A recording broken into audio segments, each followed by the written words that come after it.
ZTGD Radio. This is episode 852 for July 21st, 2025. On the show this week, we have Terrence.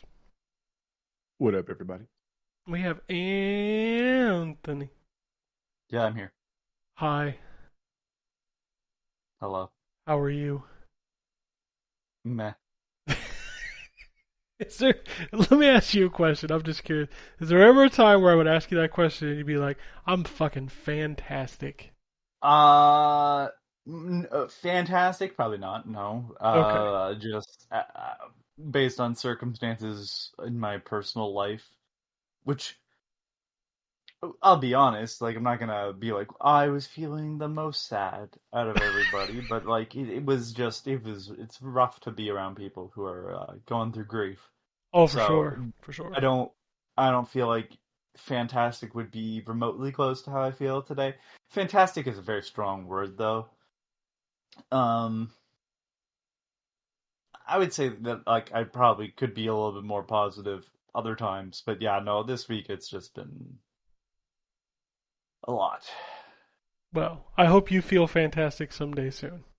Listen, we'll settle for good.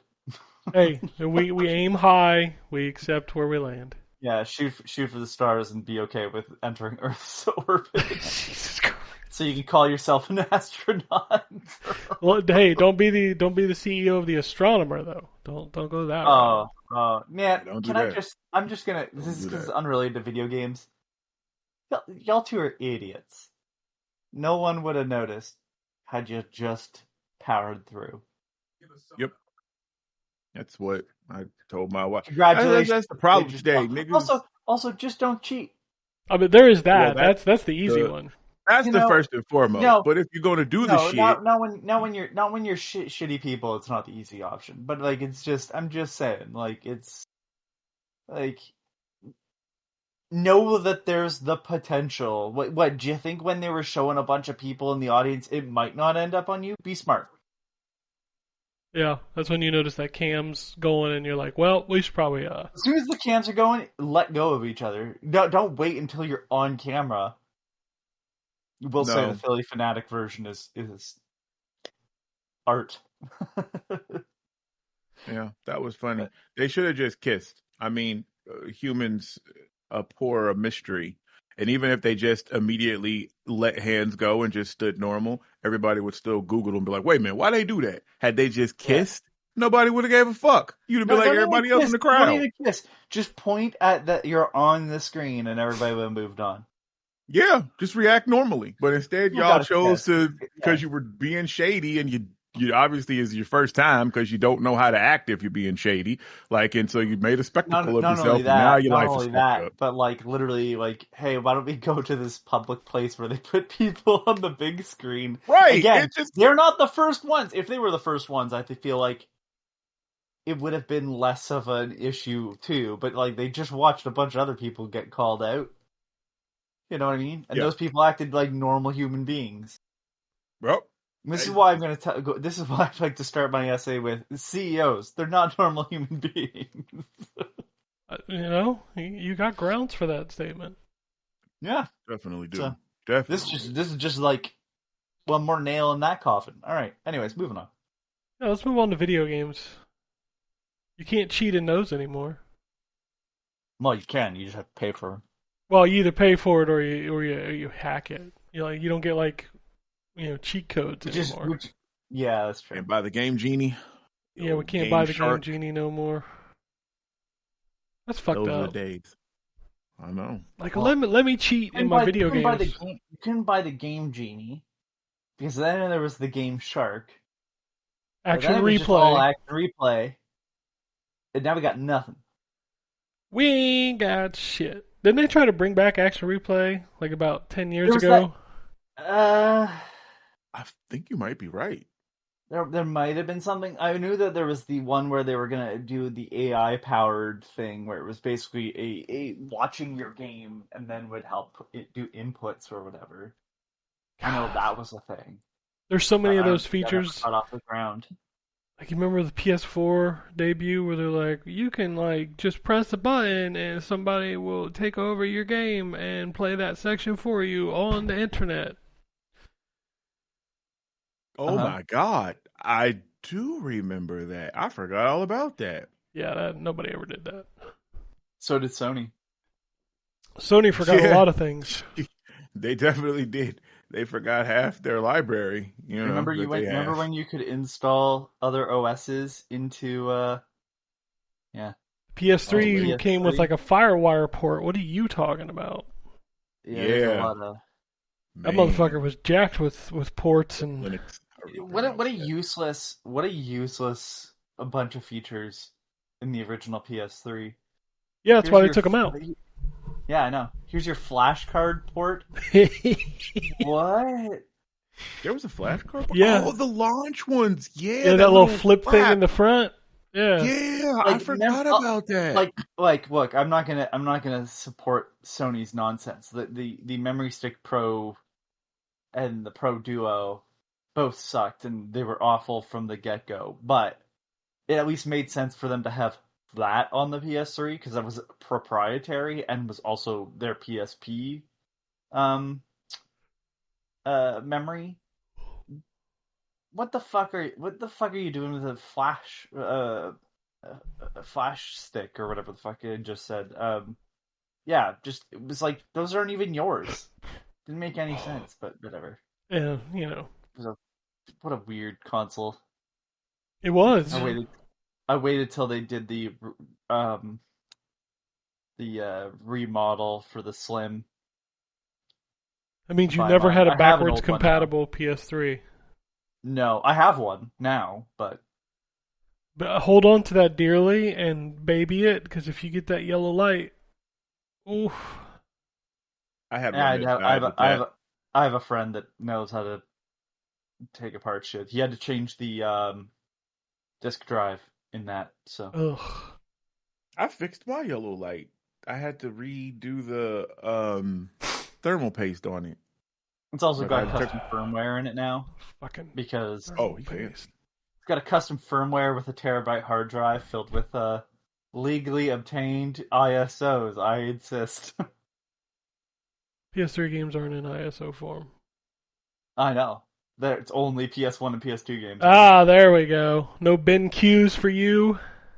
Nah, so a big part of the issue is that there's even certain PS2 games that are too large for me to move over easily to the PS3.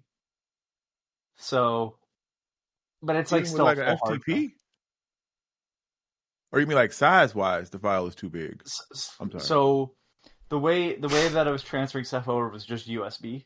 Oh, okay. Okay. Yeah, I got and you. there's the Yeah, I got you. file size limit, so like it couldn't do like Xenosaga and bigger RPGs like that because of the size. But I was like, whatever, I could burn a DVD if I needed to, because Xenosaga isn't legally sold anymore, and I'm not spending money on fucking second party things. If you're not gonna sell it, I don't give a shit. That's my point. I'm not fucking sticking by it. No one's making money off of that, God damn it. If you can't $100 sell disc. it, Fuck then off. then it's not stealing. Well, if I don't own it, it's not stealing. If I can't own it, it's not stealing. I mean, you technically can own it. You can buy it off eBay. Yeah. Well, but then my point is, it doesn't go to the developers, so it No, the doesn't really developers matter don't now. get any money from it. No. Nor does the publisher. So even let's remove the devs. The publisher doesn't make any fucking money from it either. So Namco's not going to see a dime That game off is $100+ stupid sale. expensive. The And third they one's only the get most worse expensive, as isn't it? yeah, I think is say like because there's less and less of the sequels, right? It's not a 1-to-1. That becomes a problem too, because that means that the third one is the most expensive. And the third one is my least favorite. And I think the only series where it's like not that I can think of off the top of my head where the second game is more expensive and more rare is Digimon World. But that's like because Digimon World 1 and 3 play similar, and then the second one is this weird like dungeon crawler thing. Sure. Yeah. Anyways, that's what my old PS3 is for. Is just PS2, PS1 games. Nice. I have a mini PC for that. Well, what are you playing right now? It's relevant. I'd love to be playing RoboCop Rogue City Unfinished Business, but it keeps crashing. I don't know why. Oh, I'm It's sorry to good. hear that. It's a fucking I good game. the first game ran really well, but it also had patches, right? And I mean, what? It's been 4 days since this thing launched. Yeah. I have no idea why it's having issues. Because they're really odd. Like if it was just a straight crash, I could go, well, I'm probably taxing my PC or something. But it's like the game will, I'll come out, like I'll pause the game and the game will be stuck. Or I'll unpause the game and the game will be stuck. I'll just be sitting around and the game freezes and I have to just shut down. At first I thought it was because the graphics driver wasn't updated, so I went in, updated my graphics card. It was it even had like a RoboCop related update. I was like, okay, cool. So I updated it and then lost audio for RoboCop, so I had to uninstall the game and reinstall the game. And I'm just like, all right, whatever. So it's good. It's a sequel to the RoboCop game I played earlier this year. That was amazing. Obviously, that one was older by like a year or two, but still. I also have played Wilmot's Warehouse. Wilmot. Give me a second. What is it? Wilmot Works It Out, which is a puzzle game where you play as a square solving puzzles. And it was adorable and wonderful, and it gave me more wholesome vibes, but it also sort of scratched the same itch as um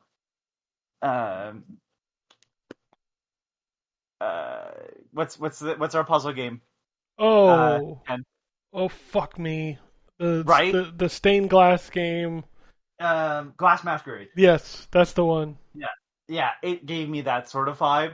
The way it's set up is that Wilmot has joined a puzzle club, and the mail lady comes and drops off the weekly packages from the puzzle club, and you'll solve some of the puzzles, but you'll have extra pieces, and it's trying to figure out what pieces go together to make this puzzles. And as you go on, it gets harder and harder because it looks like some of the puzzle pieces are supposed to belong to each other, but they're not.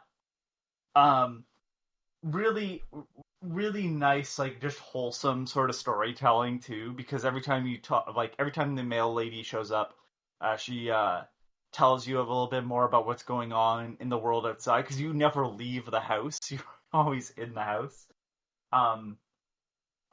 Yeah, I just it's a really wonderful little game. I've not played Wilmot's Warehouse, which I've heard is a little bit more stress inducing, where because you're running a warehouse and you're using the same mechanics of picking up these like squares and moving them around. But the puzzle solving is a little bit more relaxed.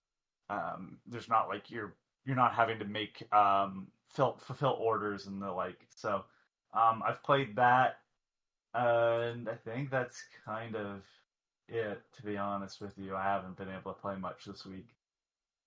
So All right. We'll move on to Terrence. I know you played some stuff. Maybe.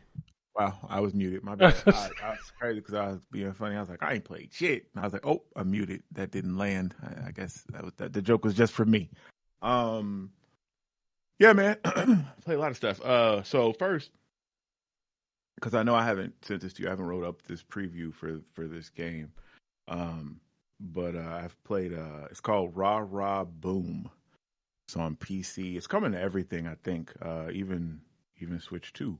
But it's a beat 'em up, which is all the hotness with Marvel coming out and Jesus, both the Ninja games. We got a Shinobi and Ninja Gaiden about to come out with a side scroller. Well, that's not really a beat 'em up, not the Ninja Gaiden one. But anyways, it is. I love the presentation. It's very bright and colorful.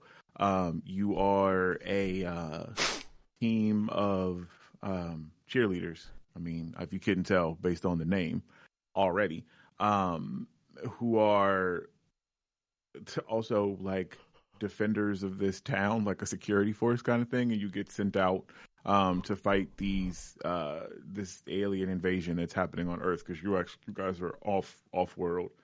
And then from there, I mean, it's your standard side scrolling fare.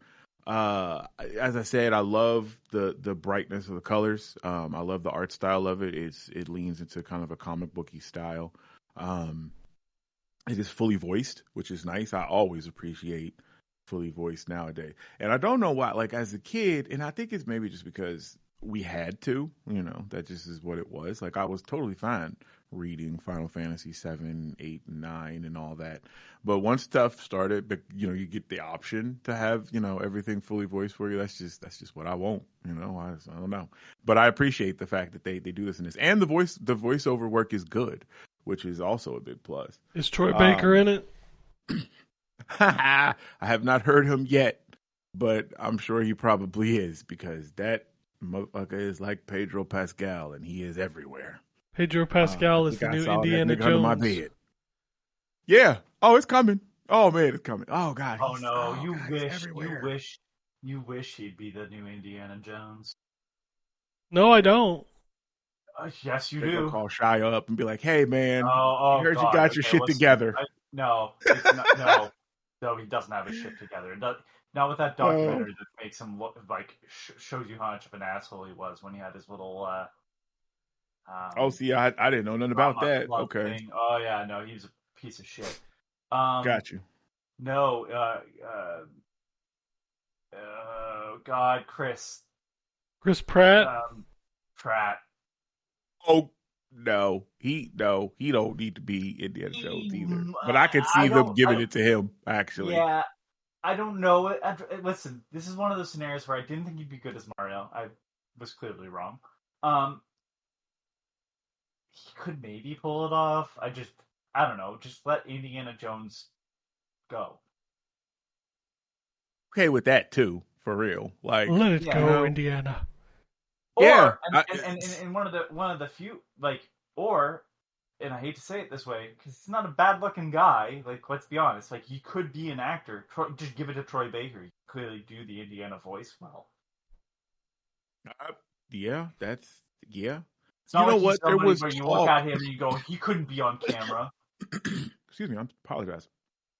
Right, there was talk of an animated Indiana Jones series. Like I saw somebody, I don't know if this was a fan thing or not, but I think the fan made it, but I think it was rumored that they were talking about because Old Boy did such a good job and Harrison's not obviously going to be in front of the camera. They're like, oh, well, shit, you know what? Animated stuff is all the rage. Let's do an animated Indiana Jones. I would watch an animated Indiana Jones, and just do different adventures, Yeah, I would totally watch that. Like, I think that'd be dope. Excuse me. But sorry, off topic there. No, you good. Listen, man. Anytime I can complain about Pedro Pascal being everywhere, I want to complain about Pedro Pascal being everywhere. I know he's a nice guy. I know he is. My biggest issue is I hate when Hollywood does this to anybody. Mm-hmm. They tried to do it with they kind of did it with Tom Holland. Right. I played the guy with Chris Pratt. Yep. He was everywhere. He played Moon Knight. Oh, Oscar Isaac. Oscar Isaac. He tried to do it with Oscar Isaac, but I think he's just too weird of a dude to be like, nah. Yeah. Because he picks weird stuff to be in. Like, Moon Knight is not one where you go in looking to get the Marvel check every movie. Mm-hmm. Right? Yeah. Like, he was in Star Wars. I think that was his big attempt, and when that fucking went the way it did, he was just like, no, I'm good. Yeah. And he's not a bad actor. No, he's not. What was it? That he's in that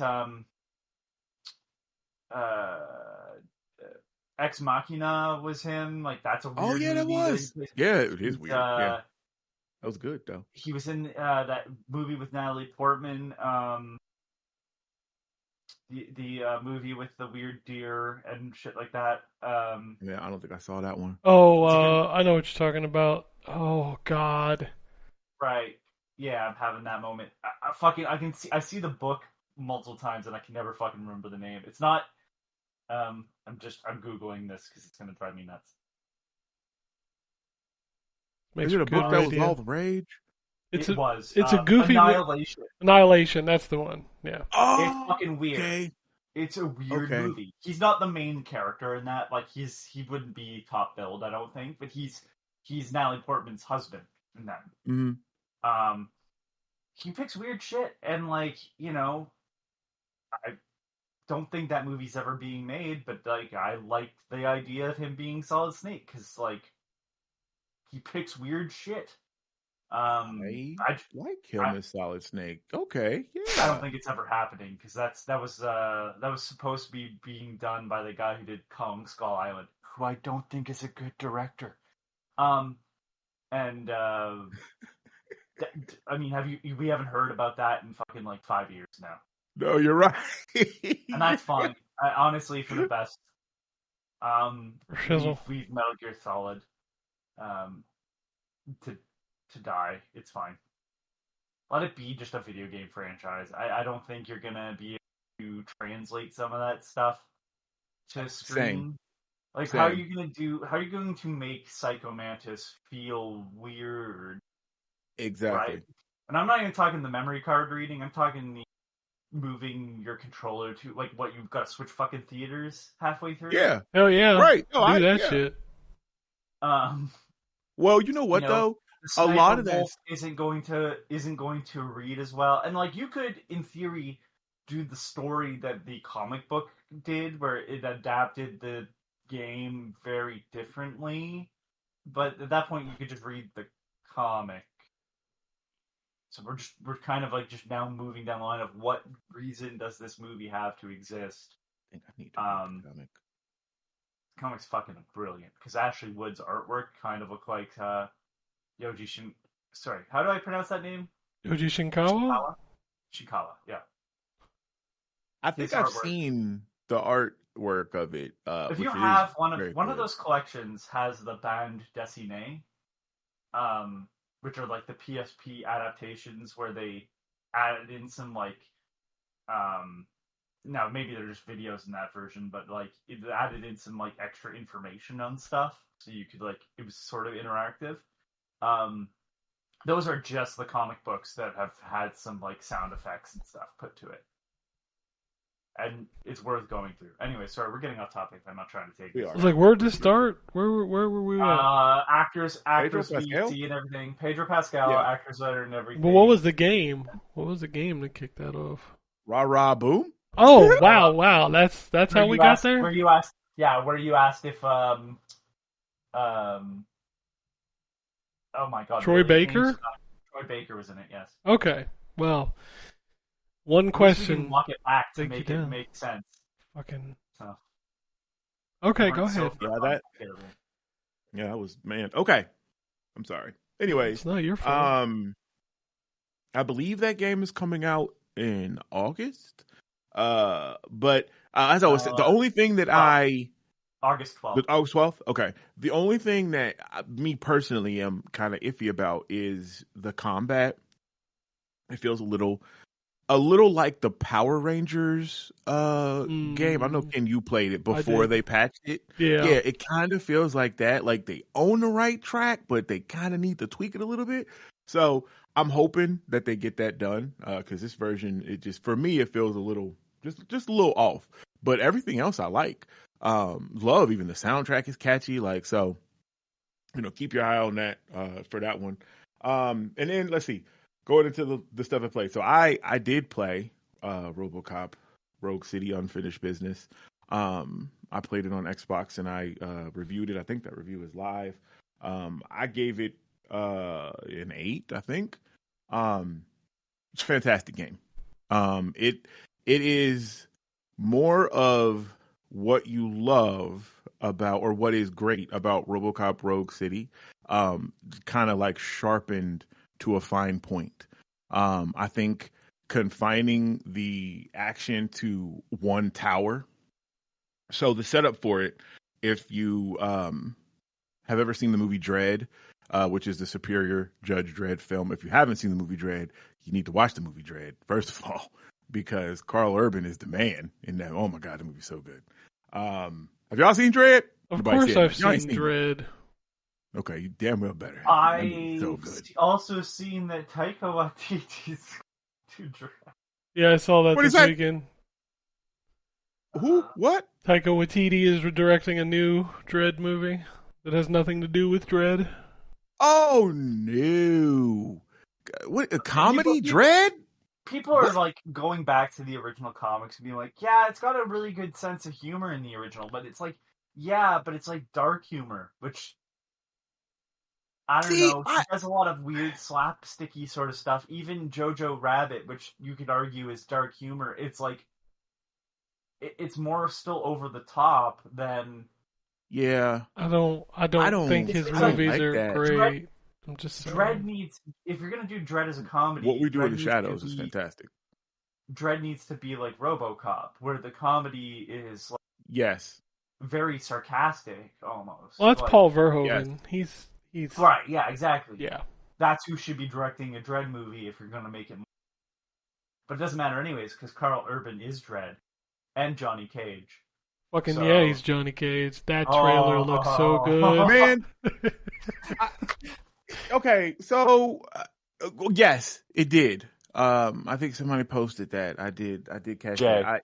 And you It fucking does- posted that stupid ass Galactus, okay, fucking picture, which is like why I set off on making sure that fucking meme was dead. Anthony ain't took dead. offense to Nigga, that. it just paused. Like I said, like I told him when this nigga went on his rant, I was like, there's an art form, nigga. I ain't posted that shit in forever in here. Now on Twitter, all the time, because they deserve that shit. But I ain't posted it, and I don't even think I posted it for that. I don't remember what. But anyway, that's neither here nor there. The movie did look good. And what I was happy about is I don't remember seeing Cole wasn't in Turner the trailer. or Cole Yeah. Young. Yeah, because fuck that guy. Well, I think they got the memo of like we're gonna like because if you even notice like the movie posters are like 12 different characters or whatever. I have, yeah, and I don't know if he had one. I don't. Maybe I didn't see all of them, but I did. I liked what I saw of the movie, and I'm like, oh, okay, yeah, this looks. And Carl Urban's, which I think was always a question for people, he looked great as Johnny Cage, man. That's Oh yeah, I don't know. He's got that. I love Carl Urban. You attitude going on, you know.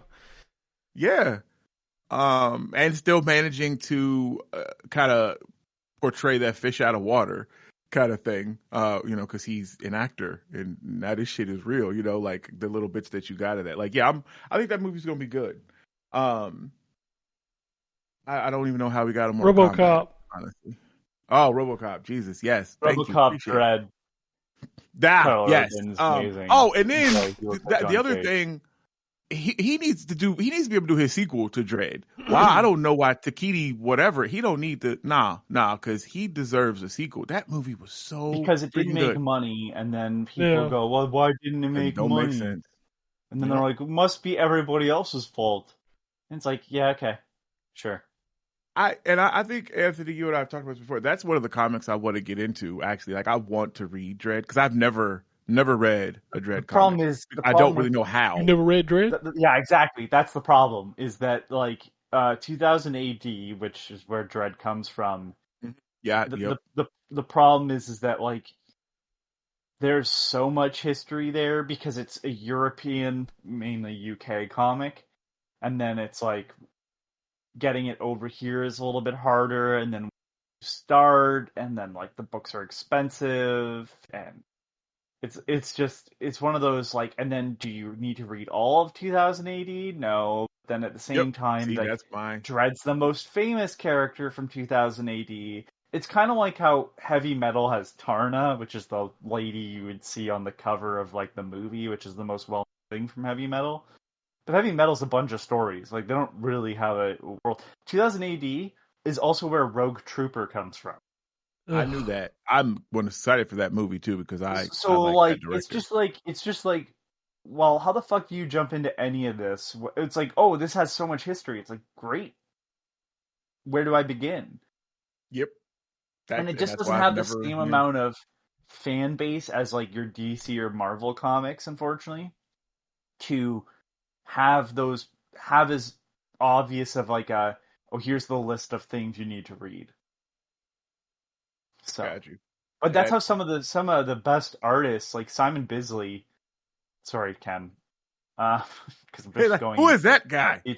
he's an amazing artist. He's a dread artist who would go on to do other stuff. So, like I think he did some Lobo, because of Love his dread Lobo. work and stuff like that. So, yeah, it's crazy how many people worked in 2080. I think Alan Moore started in 2080.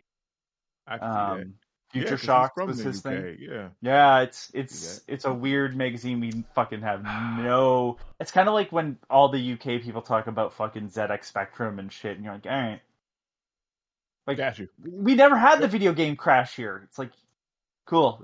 This is a totally different planet I'm on. Yep. Got you. But Do you but yeah, know they have their own Dennis the fucking Menace? Yes, I They knew have their own. this. Yeah, Yeah. and it's wait, really? Yeah. yes, What's and his they came name? out like the fucking same day. Yeah. Yeah. Bert, It's a the weird troublemaking rabbit flap. hole. It's a weird rabbit hole. Don't go Okay. down it. Dude, the UK has weird shit. That all this weird just doesn't. How the fuck does this make any like other planets? Sort of like, oh, this is a different dimension. This is a different timeline where like shit happens. I don't know. It's fucking weird. It's fucking weird, man. Not All right. wrong, just weird. I And it's got you. probably weird for us to be like Marvel and DC while they're like, why would you be reading? It's like fair enough. Yeah, I could see that. Yeah, that's funny. Okay, okay, RoboCop. Sorry, y'all. I know y'all like, damn, they went deep. That's okay. The setup in RoboCop is much like Dread. It takes place in Omni Tower. After there was an attack on the precinct, lots of cops were killed and injured. RoboCop is sent alone into this tower to get to the bottom of what's going on with these mercenaries that's attacking the city. And the setting is perfect. So you get all of the stuff that Rogue City gave you as far as, again, really being RoboCop. So helping random citizens, as you progress through the tower floor by floor, there's different areas. There's a trash compactor. There's like a museum. There's shops. And then of course housing tenements, which are just awful. But there's various citizens that you can help along the way. Excuse me.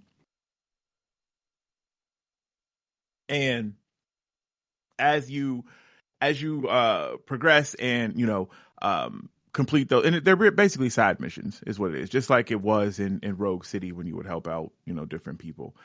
You even can pet a cat in this, but some of them are just kind of quick fodder where, hey, you have to do this. Some of them are more step heavy and have really deeper storylines, which are really interesting, because what I think Rogue City did really well, which we talked about when we talked about the director, Unfinished Business continues that kind of sharp satire on what's going on even today.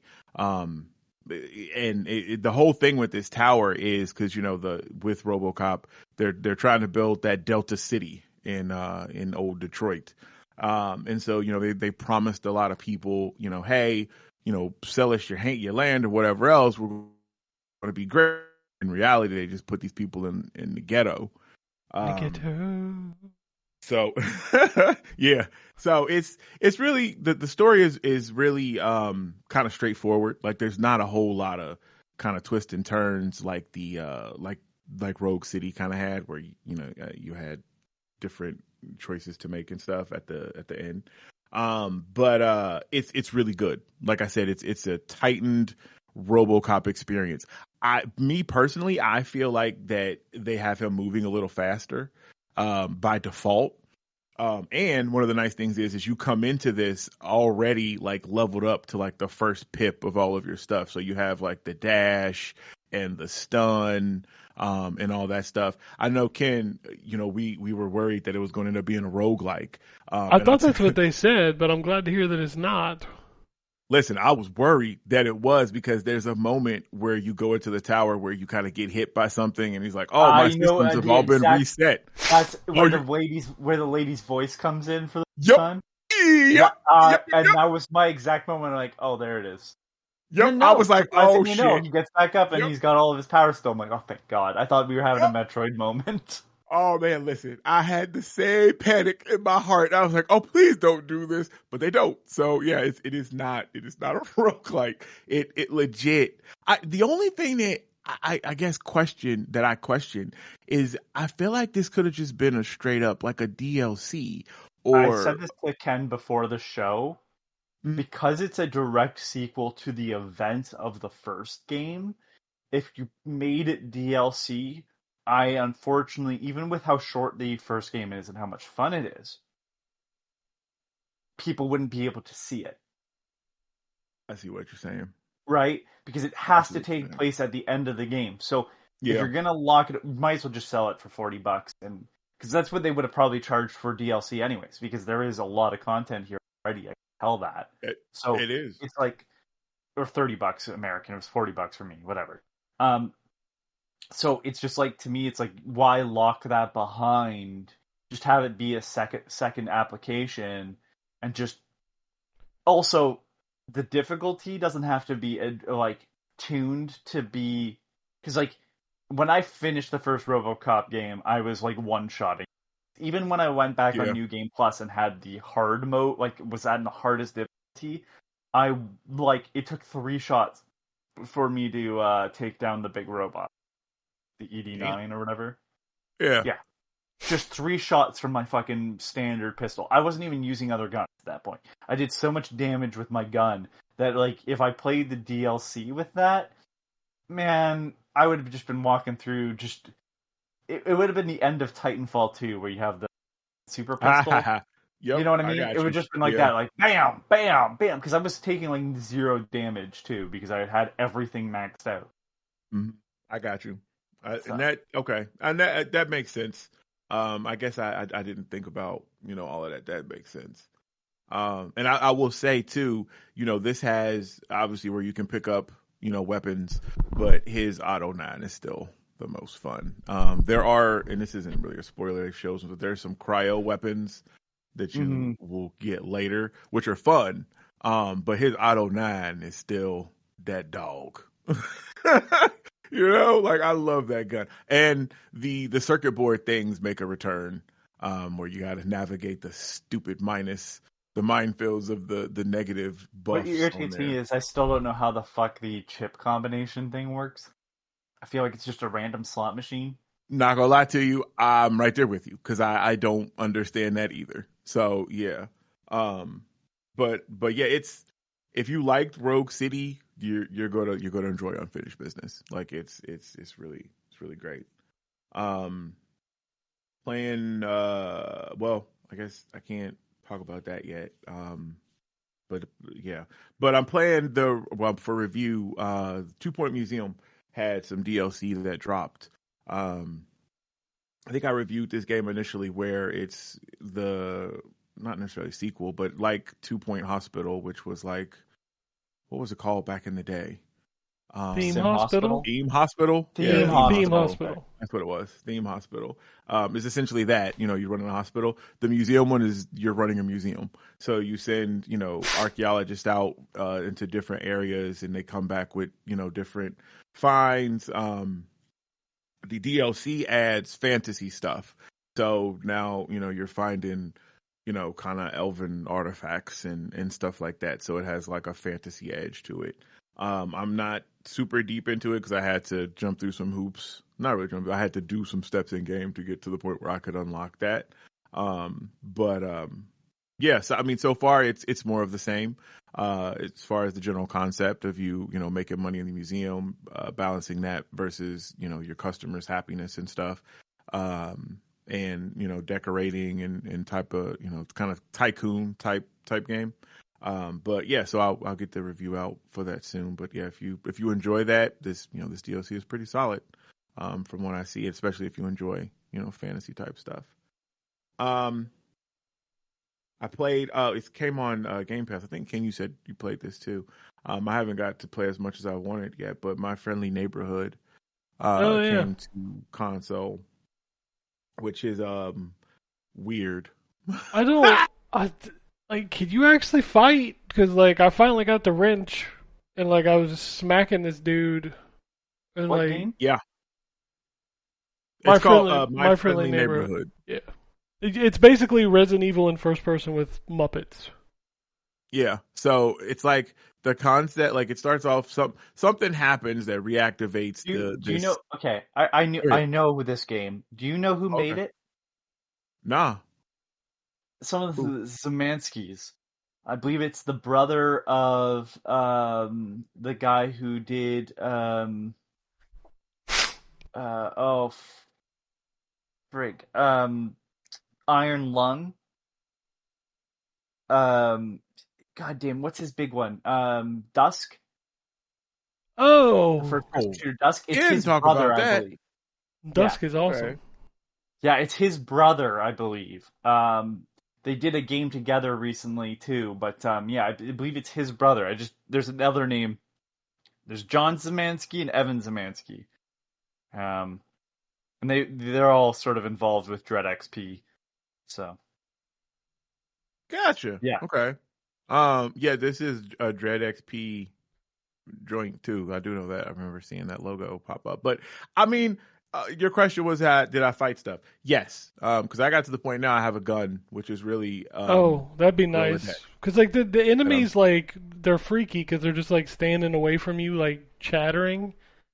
yeah. And then like I snuck up behind one, hit him with a wrench, and the way they attack is they grab you and throw you, and there's nothing you can do.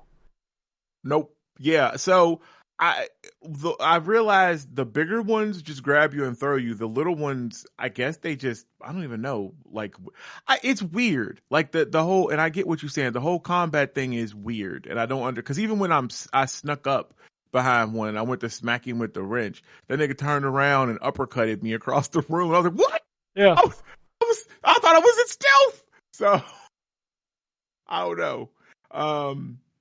I don't hate it. I'm more intrigued because it's a survival horror game. Like I found the toolbox in the save room and I was like, oh damn, okay, straight up Resident Evil. I gotta put the coin in to save and okay, I can only hold a certain amount of stuff and look at all these puzzles. I gotta take this piece and I'm like, okay.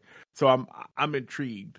So I'm definitely I'm gonna go back to it and mess with it. And again, this is why I love Game Pass, because you get this type of stuff that just come on here and the cost of admission, is relatively low. It's getting more expensive, I'm sure.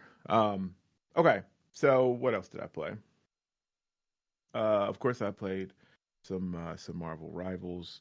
I went back to Dragon Age Veilguard, trying to finish that up.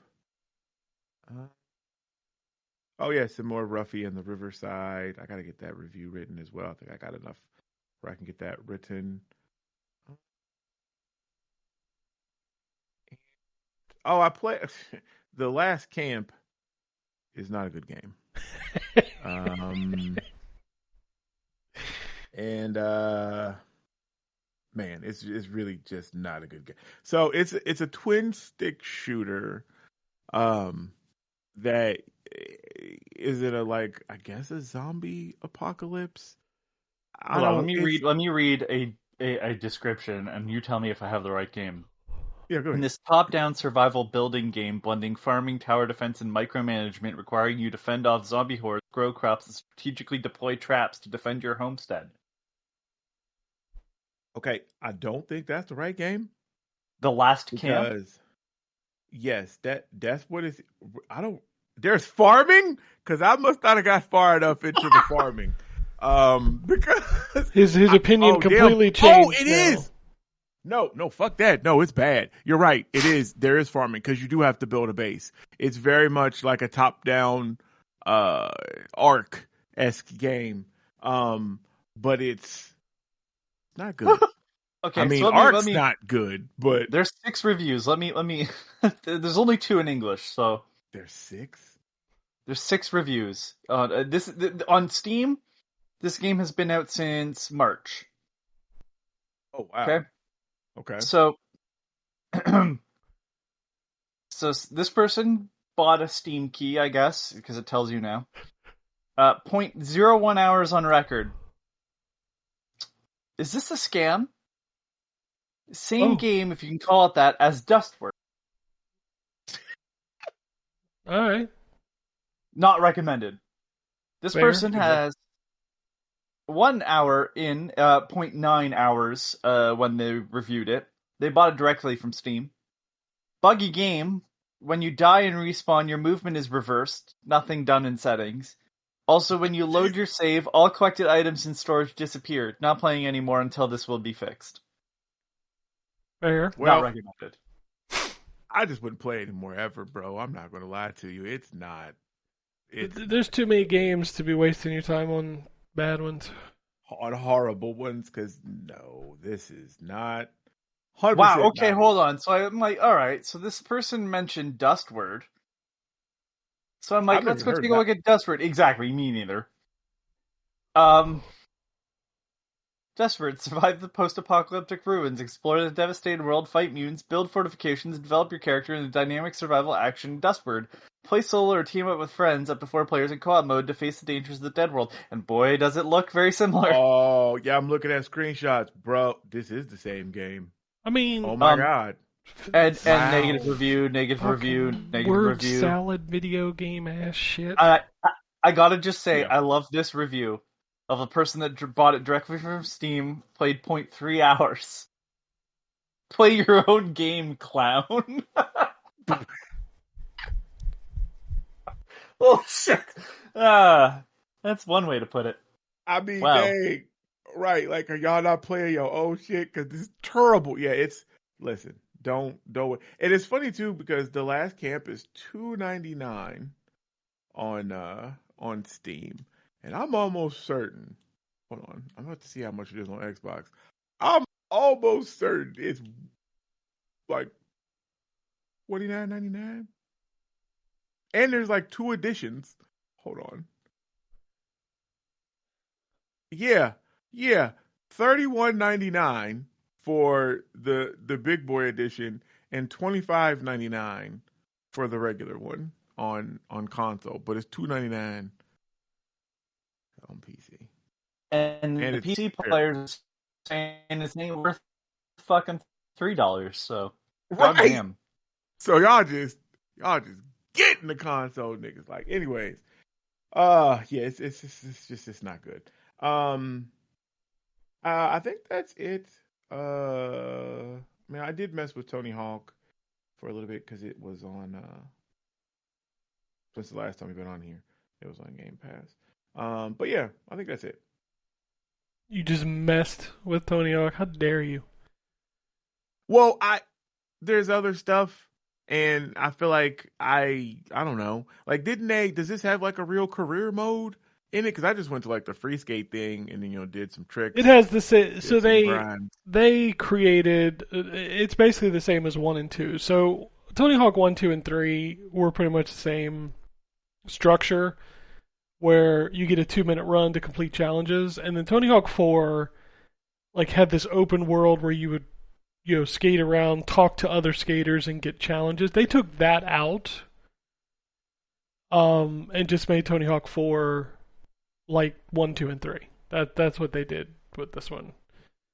Gotcha. Okay. And it works. Like, they reworked the levels. They took a couple of the levels out, but they did add 3 new ones. The most egregious offense in this game is that, like, I forget the exact number, but there's only like 10 songs out of the original 55 between those 2 games. That. Yeah, that it's mostly new music. Yeah, and the fact that they didn't even ask certain bands to use the music is crazy. Wow. Like, I don't know. It's still really good. I had a lot of fun with it, but it definitely feels like, well, Tony Hawk did his PR speak. He's like, well, I wanted new music in it because, it's... No, motherfucker. If you want new music, make a new game. Right. Like, he's like, I wanted new experiences. I'm like, well, then don't call it Tony Hawk 3 and 4. Right. Like, because if people are buying that, they expect the experience. And I guess that's weird too that they even made 4. Did 4 not sell well? Is that why they took that out? Like, was that a thing people didn't like? The No, I mission don't think it's thing? a thing people didn't like. I just think it was a big ask to build. Okay. Like, you're Got you. not going to pay Iron Galaxy for more work, and especially if you have to relicense some of those characters or people. Like, a lot of the skaters are in here, but there's some that are not. So I don't know if that was part of it. I really don't know the logistics behind it. Um, I got you. it's most likely because the 1 and 2 template was already there, and they're like, well, we're just going to do this for 3 and 4, but we're going to have to rework some of the levels of 4. So Yeah, I mean, that makes sense. I mean, that sounds like that was easier. So I got you. Okay. it also has like the entire Doom 2016 soundtrack in it from Mick Gordon, which is kind of crazy, but it's still Nick's good. the man. So that's what's up. Yeah. Yeah, but they're not happy with each other, so it's kind of fucked up that it's in there. Oh, I don't. Okay, I didn't know they had beef. All Oh right. yeah, him and Bethesda have some serious beef. But I just skate around as the Doom Slayer. That's what I do. Nice. Uh, I played quite a bit of stuff. So I played that Shadow Labyrinth. Which thing? Because I'm hearing it's boring, and I was like, damn, that makes me sad. Yeah, it's not as cool as I want it to be. Got you. It is a Metroidvania. It has a little nostalgia with the Pac-Man. I'm sorry, Puck-Man. I don't care for the art style. It feels cheap. Which I guess the game is cheap technically. It's $30, Mm. but it It looks feels like feels it. uh salt. Like, I don't mean to cut you off. Salt and Sacrifice or Salt and Sanctuary, whatever those games. It looked like, I don't know if you played those, but like the movements and stuff, like a paper doll kind of Yeah, coming to almost like a life kind of stuff. marionette Is that what kind of that's? doll thing. Okay. Yeah, it's Okay, that's what I was looking like from the videos. yeah, Okay. limited animation. Like the enemies are, it's almost like this awkward comic book style that feels cheaper than it should. Hmm. I don't know, like, and the game is weird. Like the story makes no sense. Like if I told you, like when you play this game and you play the tutorial level, you're gonna be like, what game am I playing? Because it's literally like you're playing this big monster mech in space fighting another monster mech, and I'm like, what? Huh? And then all of a sudden you turn into this dude, and the puck wakes you up and's like, grab a sword. I'm like, what happened? Okay. Yeah, it doesn't make any sense. Man, that's sad because that secret level was so cool, and oh well. Yeah, they did not capitalize on it. I do not think it's a. I don't think it's a great game. I'm curious if I'm actually gonna keep playing it because I don't know that I really cared for it. I got you. Um, Digital Eclipse just threw out a Golden Tee Golf arcade classics. So I was messing around with that. I don't think if you don't have a roll or like a roller ball, that game's hard to play. Like mimicking that with an analog stick is really hard. I don't like I'm terrible at it. I feel like I need one of those like roller balls from the arcade. Otherwise, this game they did their best to make it work with an analog stick, but yeah. Got you. I've been playing college football. I there's changes, eh, but I'm like, I don't know enough about college football to know if they're great. But it plays really well. That's that's what I can say about that game. Um, College football was always my warm up for Madden. Like, let's see what they added this year, so I know what I'm going to be getting when Madden comes out. Yeah, I know a couple of people that are like that with college. Actually, my brother is like that. I was trying to think if there was anything else that, like I've played. I need to get back to Death Stranding. Like I fell off of it during my move, and I need to get back into the groove of that game. YouTube. YouTube keeps trying to recommend me videos. I'm like, stop trying to spoil this shit. I can't play it for like another fucking year. Stop it. Yeah, I don't. Luckily, I haven't been spoiled anything, and I think I'm gonna be honest with you, and this is no disrespect. Uh-oh. I don't think people care. Like that game was talked about for about 4 days. Which game? Death Stranding 2. Oh yeah, I have not heard continued discourse about that. Like, No, like when people. I say heard, I mean random scrolling, but yeah. No, nobody's even talking about that game right now. And I will say this. I did not realize. I think her name is Rainey. yes, Yeah, I didn't realize who she was, the actress. There was a video. It's like, let's roll that back, and she's saying goodbye or whatever. She's the girlfriend of Negasonic Teenage Warhead from Deadpool 2. oh, well, yeah, there. Oh, me. Okay, nice. Yeah. Yeah, I love his interaction. One who's always hi Wade. Yes, yeah. I can't think of her name in that, but he was always I love their interactions together in all those movies. Like this, so yeah. like I'm really enjoying Death Stranding 2, but There's a fucking birthday sequence that they'll play for you if it's your fucking birthday. yes, I saw a video of that. That's I was fucking like, weird. oh, yes. I was like, that is What a useless thing to record. well, I mean, if you remember, was it Metal Gear Solid 2 when you put your birthday in, it's on your dog tags at the end of the game or something? Yep. He does weird shit like that, and there's nothing wrong with the game. Like, I think it's a fantastic game, but people just stopped talking about that game, and I think I saw the sales charts come out or something. It's like nobody's playing it, kind of thing. It's like. Man, see, Well, that's he's because dropping on Xbox. like it's only on PS5. Yeah. You know, what do you expect? You know, it was already a niche game. Yeah, when you put niche games on, when you limit their platform availability, it's really stupid. But the game that has eaten my soul over the last couple of days is Donkey Kong Bonanza. He said his soul. And it's terrible. God, thank God I don't have to buy a Switch. Thanks, Anthony, this man. game Thanks is not for terrible. It's so I know it's fucking not. good. It looks fucking amazing. So fucking good. I just can't justify a Switch 2 for it. This should have been the launch game. Like, Wow. I said that Not when good they showed for the fucking video. Right. Mario Kart, I'm already like, I don't know that I care anymore. Again, hard for Mario Kart to look really impressive when 8 is so much fucking content. Well, I don't even like the tracks in World that much. Oh, damn. Well, and like that's Mario Kart to me is the tracks. Mm-hmm. And I think that they're the mode that they want you to race in is the one where is the one that what you cut off. The one where you have to do like a lap and then race to the next one. Like it's not even enjoying the full course. No, I don't want to do that. Yeah. And like when I went through the Grand Prix, I was like, all right, there's maybe 4 or 5 tracks on here that I was like, that was fucking cool. And that's out of like 30 tracks. Like I felt like I raced the same track twice.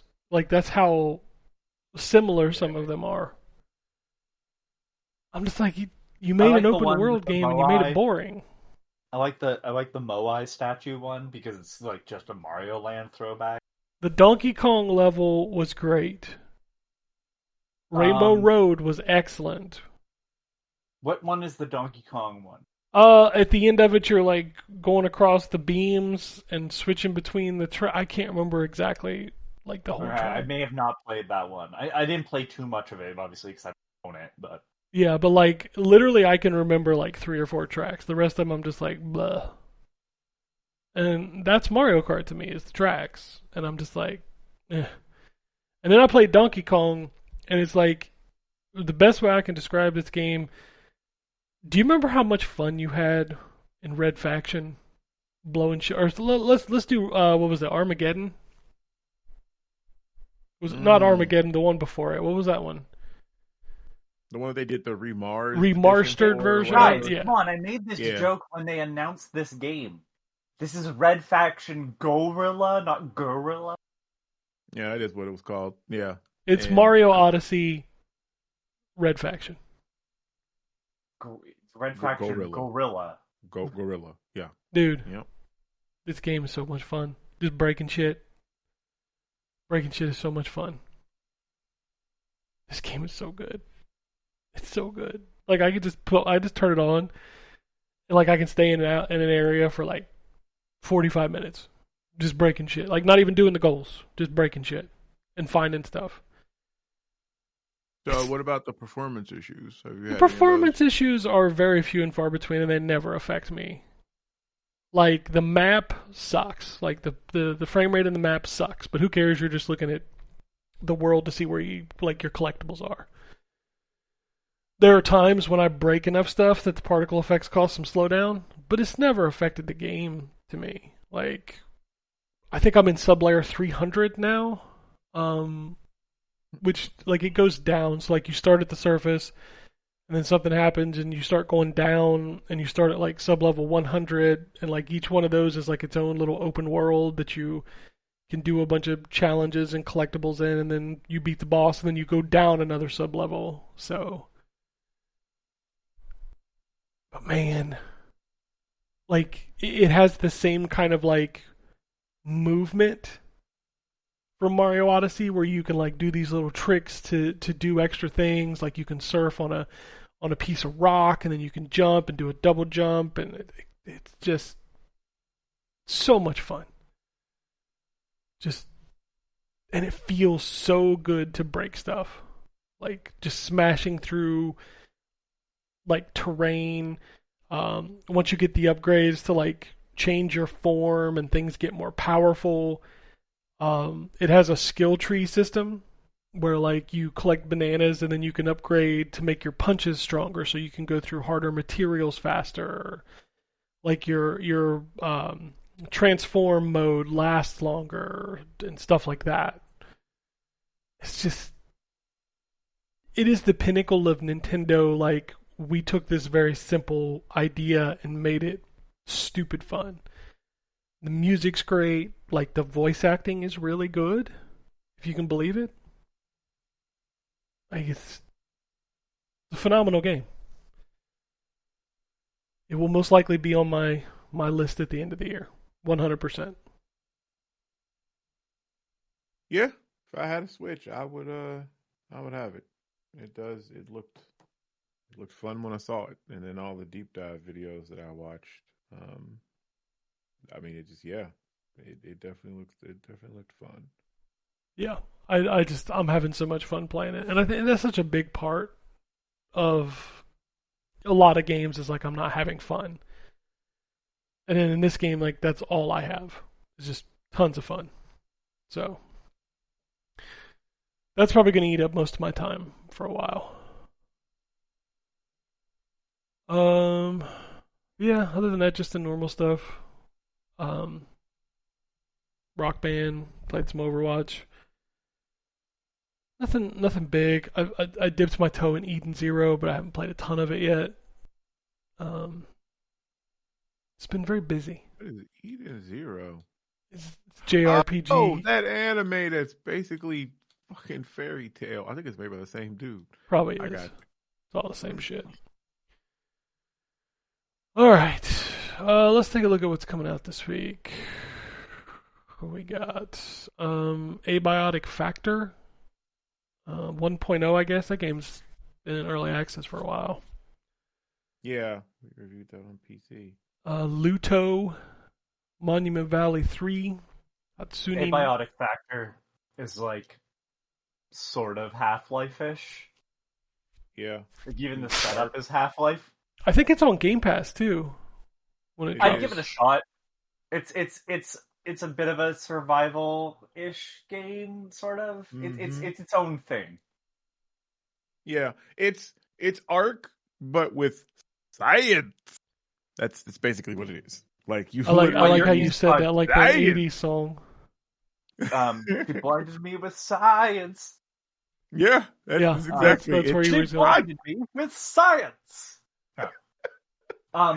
It's not Ark in the sense though that it's like open world, because it's like you're actually still inside Black Mesa, legally distinct Oh Black yeah.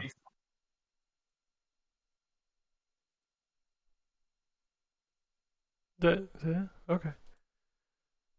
Felt like you got cut off.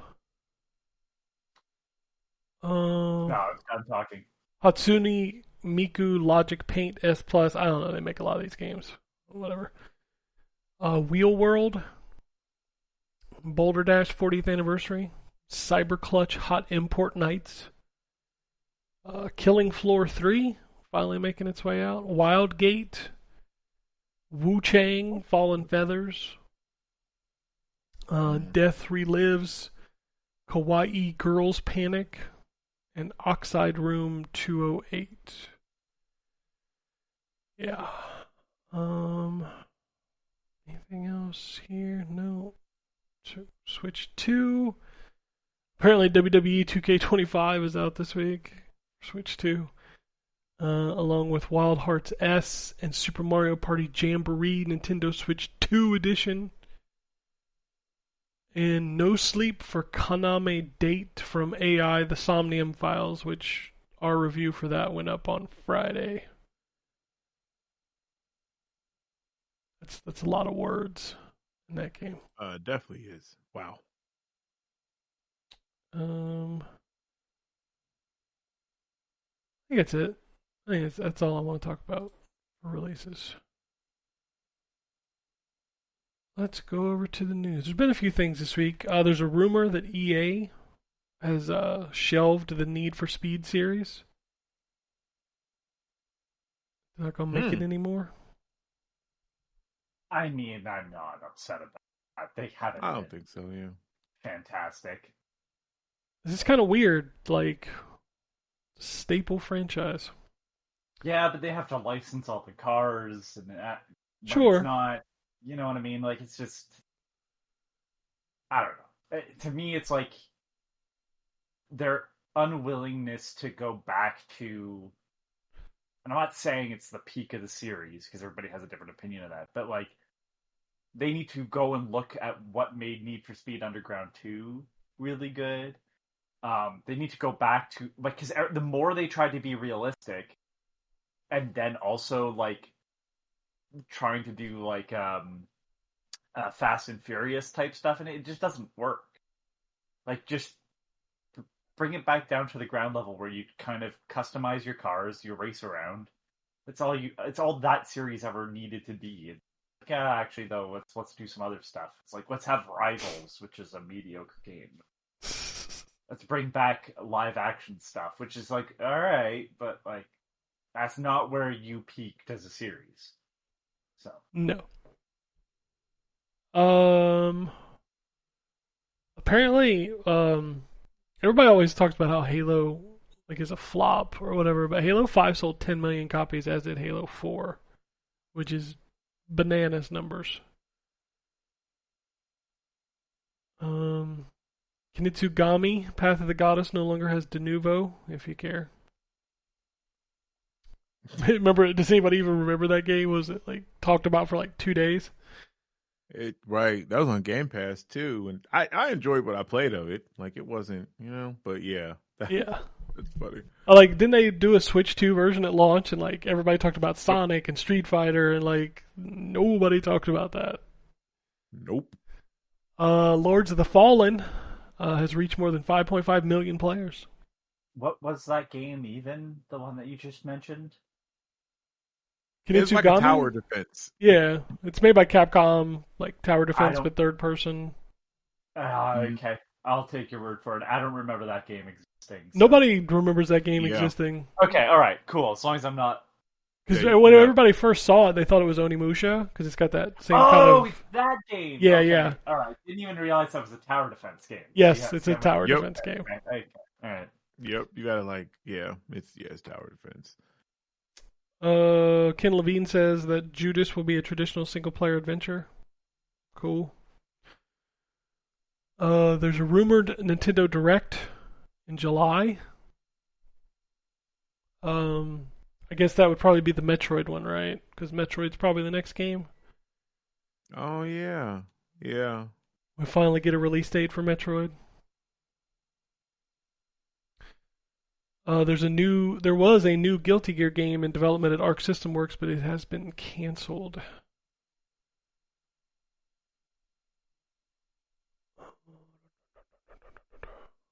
According to Jason Schreier, the development on the next Sony Santa Monica Studios game is reportedly, quote, going well, and it's not a sci-fi game or a new IP. So it's a existing IP. I still think it's that God of War thing. Oh, the Metroidvania with his brother. No, I think somebody else is doing that. I think this is the next spoilers, I guess. Like maybe it's Boy of War. Okay. I don't know. There's no upgrade path for Dragon Quest 1 and 2 HD 2D remake from Switch 1 to Switch 2, according to Square Enix, because fuck you. Give us more money. Yeah, that's so stupid. Also, do you really need an upgrade to an HD 2D game? Hey, like, why is it not just the same? Like, because we can't make money if it's not. So Yeah, we'll give you the Switch. I'm using finger quotes. Switch 2 version. it's just so funny that, and you may have more stuff in here that Nintendo, and I think you said this, has literally lived long enough to see themselves become the villain. Like, they've been doing some questionable shit here lately. Oh yeah, With some stuff, and everybody was always, they was the go-to. Nintendo's the savior and bastion of us all. Nah, nigga, they want that money too. everybody wants that money. What gets me about this one is that I'm sure Square Enix will talk about how it didn't sell well enough on Switch or Switch 2 or whatever. But the Switch 1 version, it's all on card. The Yep. Switch 2 version is one of those fucking key card pieces of shit. Bruh. Yeah, so you can buy the Switch 1 version and likely benefit from the emulated version on Switch 2's performance enhancements, right? Like the fact that it just runs better than the Switch version originally. But you probably won't notice because it'll be minimal anyways. So just buy the Switch 1 version where it's all on the card for a game that's already existed for 30 plus years. What are we doing? Almost? Yeah. Dude, I don't know what we're doing. Hey. Bethesda, according to a rumor, Fallout 5 is reportedly fully greenlit at the cost of the now canceled MMORPG from ZeniMax Online. Guys, we have decided making money is in our interest. Yeah, that would be a good thing to make money. And this has nothing to do with the success of the Fallout TV show. All right, go back to work. Multiple projects have been canceled at Ben Studio, which doesn't shock me. Oh, the Days Gone people, Yes. right? Yes. Okay. Cyberpunk 2077 got another patch, 2.3 update, which included a bunch of quality of life and all kinds of changes. I thought about re-downloading it because I still never finished the DLC. So maybe at some point I'll do that. Microsoft is bringing its Stream Your Own Game feature to the PC app. PlayStation is once again skipping Gamescom this year because why would they show up? You know. I mean,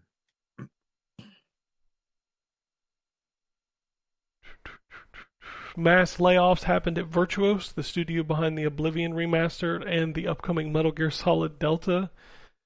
300 people were let go, 7% of the workforce. Ubisoft has named CEO Yves Guillemot's son as the new co-CEO of its Tencent-backed subsidiary. nepotism wins again. Of course it does. Why would it not? Guys, we have figured out the problem. The problem is that my son does not have enough money Oh, fuck. Jesus Christ. That fucking family is the problem behind Ubisoft, and they will not let it go. No, not till they finish the next edition on their house. So Yeah, fuck that family. Silent Hill creator Keiichiro Toyama says he's already working on his next game, and it's not a Slitterhead sequel. Well, that's probably good news. I didn't think Slitterhead was that good. I wanted to play that. I never did. I think you're fine. Okay. Well, I think good. you're fine. All right then. Didn't miss much. Maybe if it's $10, you'd be like, okay. Gotcha.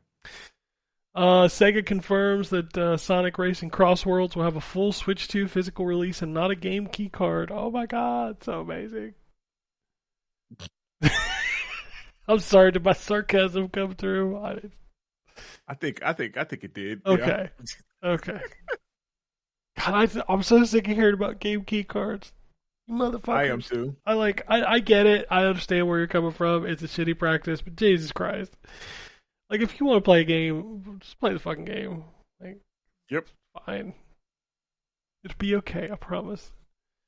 Anthony over there stabbing my voodoo doll. Like, physical for life. I don't have to at all, because what you're going to do after this podcast is go to Taco Bell, and that's more damage to your body than I could ever do. I mean, you're not wrong. But you know what? At least I enjoy it.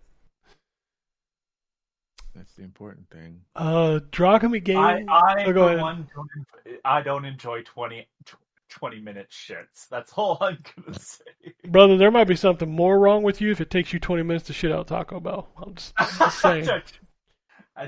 I don't eat Taco Bell, so that I get to avoid that problem. I promise you, it Why are doesn't you take saying 20 it- minutes to void yourself of Taco Bell. It's one of those.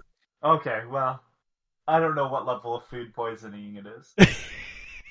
There's different levels. Yeah, of course Oh, there there is. definitely is. I definitely didn't accidentally give myself food poisoning by just slightly undercooking a burger this last week. I mean, that's gonna happen. I was up up towards your neck of the woods yesterday, Terrence. I had to go take my Alta Fiber equipment back because they're terrible. But I stopped at Jack in the Box because that's like literally the only one around here. Yeah, don't do that. I have not been to that. Yeah, I know where you were. Yeah, I haven't been to Jack in the Box. Yeah. It's not great, huh? It tastes fine, but things are gonna happen later. Just I got you. I get it to go. Yeah. I see what you're saying. I'm picking up what you're putting down. I Yeah. got you. Dragami Games and NADA Holdings to jointly develop. I would actively tell you not to pick up what he's putting down. Yeah, definitely. It's unless you got like a Just leave it scooper, alone. you ain't gonna be able to get it anyway. I don't think you're gonna be able to scoop that. Maybe with a shovel. Yeah. Or a ladle. Ladle might work. They're making a new lollipop chainsaw. Oh, speaking of shit. Yeah, like I like that first game. That remaster was very broken. And was why don't we it? do this- Yes. Why don't we do this without any of the talents that made the first one possible? Yeah, they also like changed. It's a weird thing. Like everybody was No excited. James Gunn, Huh? and no, well, James Gunn's not involved Mm-hmm. with the sequel. And then, was it Suda? Yes. Yeah, and Suda's not involved. Yeah, so who cares? Cool. Yeah, exactly. What do we got here? Apparently, Contraband is still in development. Do you believe that? Because I don't. Contraband. Oh, the Microsoft game? Yeah, I don't believe that. Wow. Who was making it? I don't even remember that. Did we know? Did they say? It was Avalanche, right? Yeah, Just Cause Avalanche. Mm-hmm. Gotcha. Okay. The only reason why I say that is the other Avalanche, which I don't know if they exist or not anymore, was the Disney Infinity / Yeah, there's Avalanche right. Software and Avalanche something. I don't remember. Studios. Sure. Studios. Yeah, and it's like, this was a disaster in naming. But Yeah. Outer Worlds, Outer Wilds. I mean, Just Cause peaked at 2, so just saying. It definitely did. I It like definitely 3. did. I didn't even finish 4. Like I think I own the complete edition, and I've kind of dabbled, and I'm like, man, this is just not. 2 I was don't know. like one of my games of the generation. Like that game was so 2 good. so good. And And, I think I told you they got co-op mods on the PC version. oh yeah, You can play 2 multiplayer. Oh my god, it's Yep. crazy. that game is. That first game was like a template. It's really bad. And then that second game Yeah. was amazing. That third game was just, oh, the performance was so terrible, and it just was not as The fun. third, And the third 4 game, was bad. well, the third game, and I'm not trying to shit on Saints Row 3. The third game feels like Saints Row 3, where you can see that they're trying to go for something, but you're like, where did all the stuff you got rid of go? Like, yeah, it handles better. Yeah, it looks better. Where's all the other stuff? Why is the destruction so much less in this game than it was in 2? See, my problem with 3 is that they removed the fun. Well, that's how I feel about Saints Row. I'm being facetious. There's still fun in Saints Row 3, but it's just Oh, I 2 love had Saints Row so much 3. more content. But Saints Row 3, the driving was much, the shooting was better. But then you lost a lot of the content that I thought made 2 fantastic. And so I don't know. There seems to be that weird time frame where it was like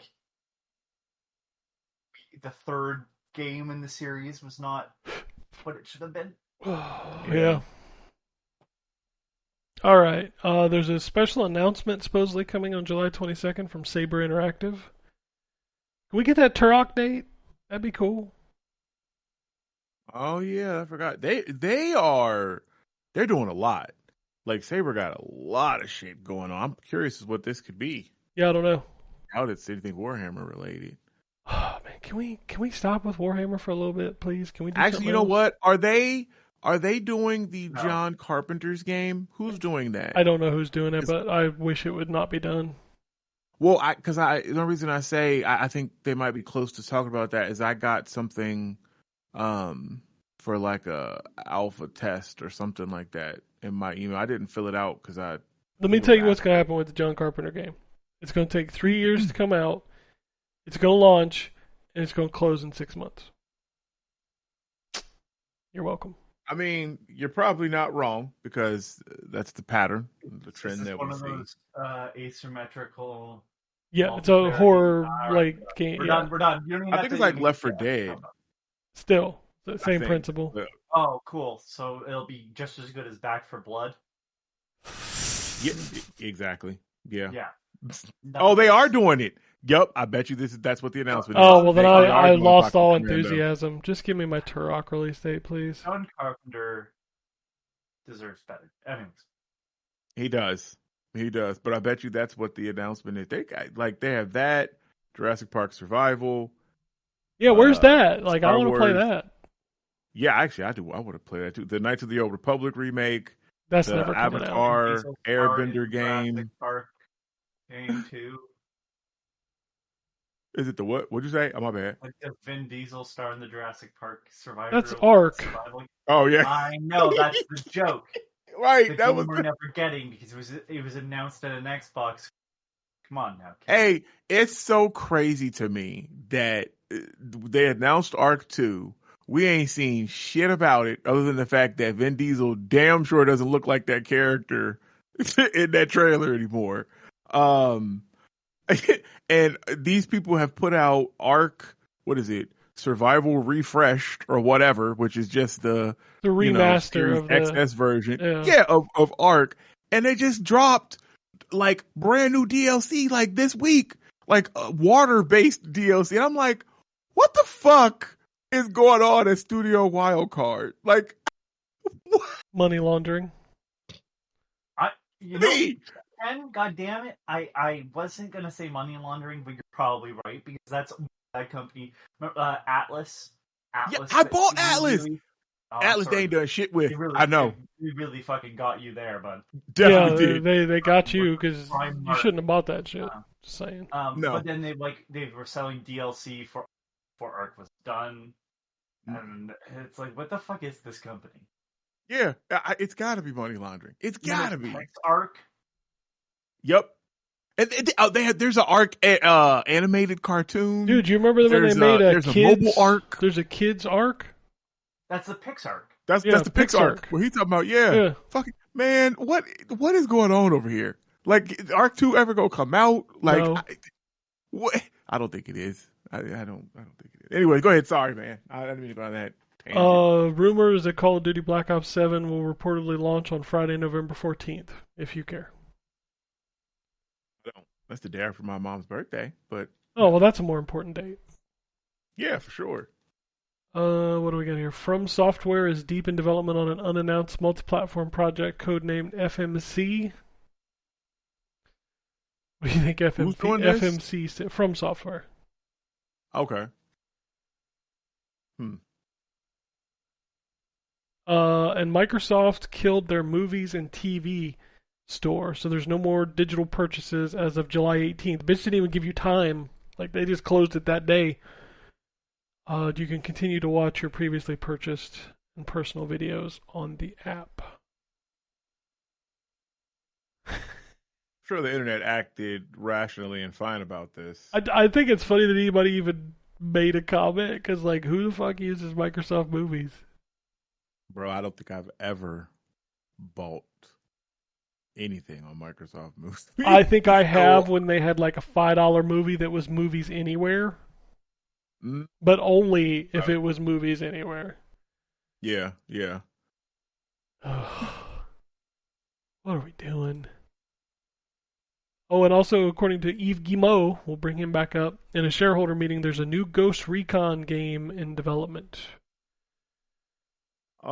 Excuse me, I read that. They're going back to first person, apparently. Okay. Let French bastard fuck off. Wow. All right. Oh, I'm fucking done with them. I still stand by my... Dear Ubisoft employees, when you inevitably revolt leader, Yves have to leave, and Guillemot gotta go, free to use. That was really funny, yeah. Okay. I'm watching a big-ass storm about to go over my head. Oh, man, yeah, I noticed it's gotten a little dark outside. I don't think it's... Cut the grass. I don't think it's near you right now. Yeah, no. Oh, cool. It ain't nowhere near you, but if you look at, like, the map, it's right on my head. Like, I probably got, like, 10, 15 minutes before this shit goes wild. Well, I don't think I have power lines in this neighborhood. I think it's all underground, so I should be okay. Oh, that's awesome. Man, I want some underground power lines. I don't remember seeing telephone poles out. You had power lines in your old neighborhood? Yeah, dude, I lived in a very small town. Were you that in the boonies, though? Oh, absolutely, man. I was way the fuck out there. I don't even think my mom, who was out in the middle of nowhere, has fucking above ground power. They run along the highway. I think they go... Dude, in my old house, in my backyard, there is a big-ass wire that was running from the end of my backyard to the top of my house. Yes. Wow. Yeah, I have one. It's in the front of my house. And then like a couple of my neighbors, because I'm like at the an intersection. Like, you can keep straight or turn left where my house is. It's like there's like a corner, but there's yeah, I totally have power lines running like that. I don't have underground stuff. Man, I need to move to Canada. Apparently, Canada is where it's at. They got better shit. I'm 100% like Swiss Family Robinson. I live in a cul-de-sac. Okay. I always wanted to live in a cul-de-sac when my kids were little. Yeah, that's where I live now. I live in a cul-de-sac. So there's only one way into my road, and it's a no pass through. Nice. Come on in, little circle houses, and then get the fuck out. Right. Oh, okay. We got some emails that I've been hanging on to for a little while. We got this first one from Dan. He says, "Hey, Ken, Anthony, Terrence, and Wombat, who is unfortunately not here. With the most recent round of layoffs Microsoft has indulged in, I'm not sure I'll be going back to Game Pass anytime soon. While the value for money is undeniable, I can't help but see the impact it's having on its workers. This marks the fourth round of layoffs since the ABK acquisition. a paltry showing of classic games on the service, and a growing certainty that the leadership of Microsoft have no idea what they're doing and will continue to be rewarded for mediocrity. Add that to their headlong rush into technology that amounts to nothing more than a faulty data skimmer and their material support for a program of genocide, and I can't feel good about supporting them anymore. Another reason is my backlog. I currently own 2,100 games across the various launchers, 1,400 of which I have yet to put any significant time into. With that in mind, I now find myself thinking in terms of opportunity costs when it comes to my game time, so honestly, it isn't that great of a loss. Thanks from the tiny soapbox, Dan. Microsoft's. I canceled Game Pass because of their military aspect. Obviously, I'm on a PC, but I mean, there aren't a lot of choices there. I don't. Am I missing what their military? Yeah, there's a story all about Microsoft funding technology to like the war crime stuff. You can Google it. I'll Google it. Okay, I'll Google it. It's look. This is nothing new, unfortunately, for Microsoft. No, this is pretty standard fare. Yeah, when you're a big tech company, especially one that builds tech, right? Like, it's not like Apple's. Look, I'm not a huge Apple fan, but Apple's been pretty consistent. Their consumer rights aspect, and aren't building technology to help that we know of, anyways. That to help in military operations. Microsoft has in the past. This is nothing different. But in the circumstances right now, it felt like I was like, look, it's an easy thing for me to just. I'm good. I'm not using too much anyway, so like it's easy. It's an easy thing to just let go. I don't care enough about it to not. I will just not hand them the money.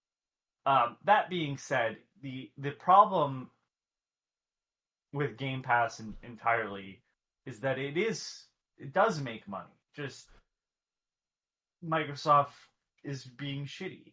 Like, that's the biggest thing that came out of that. Was Microsoft does make money off of it.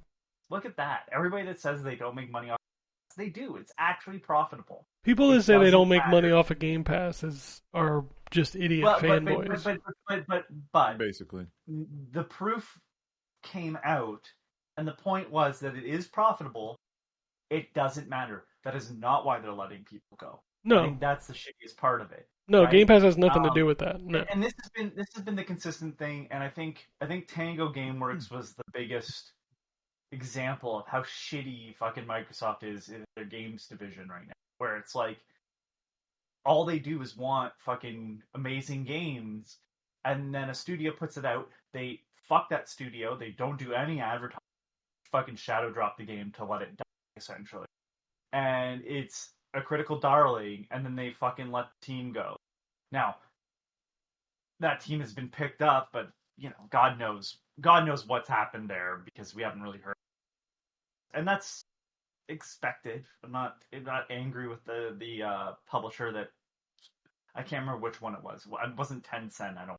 But I forget who did buy them. I don't remember. Bought Tango and was like, yeah, no, we want to do another hot or whatever stuff.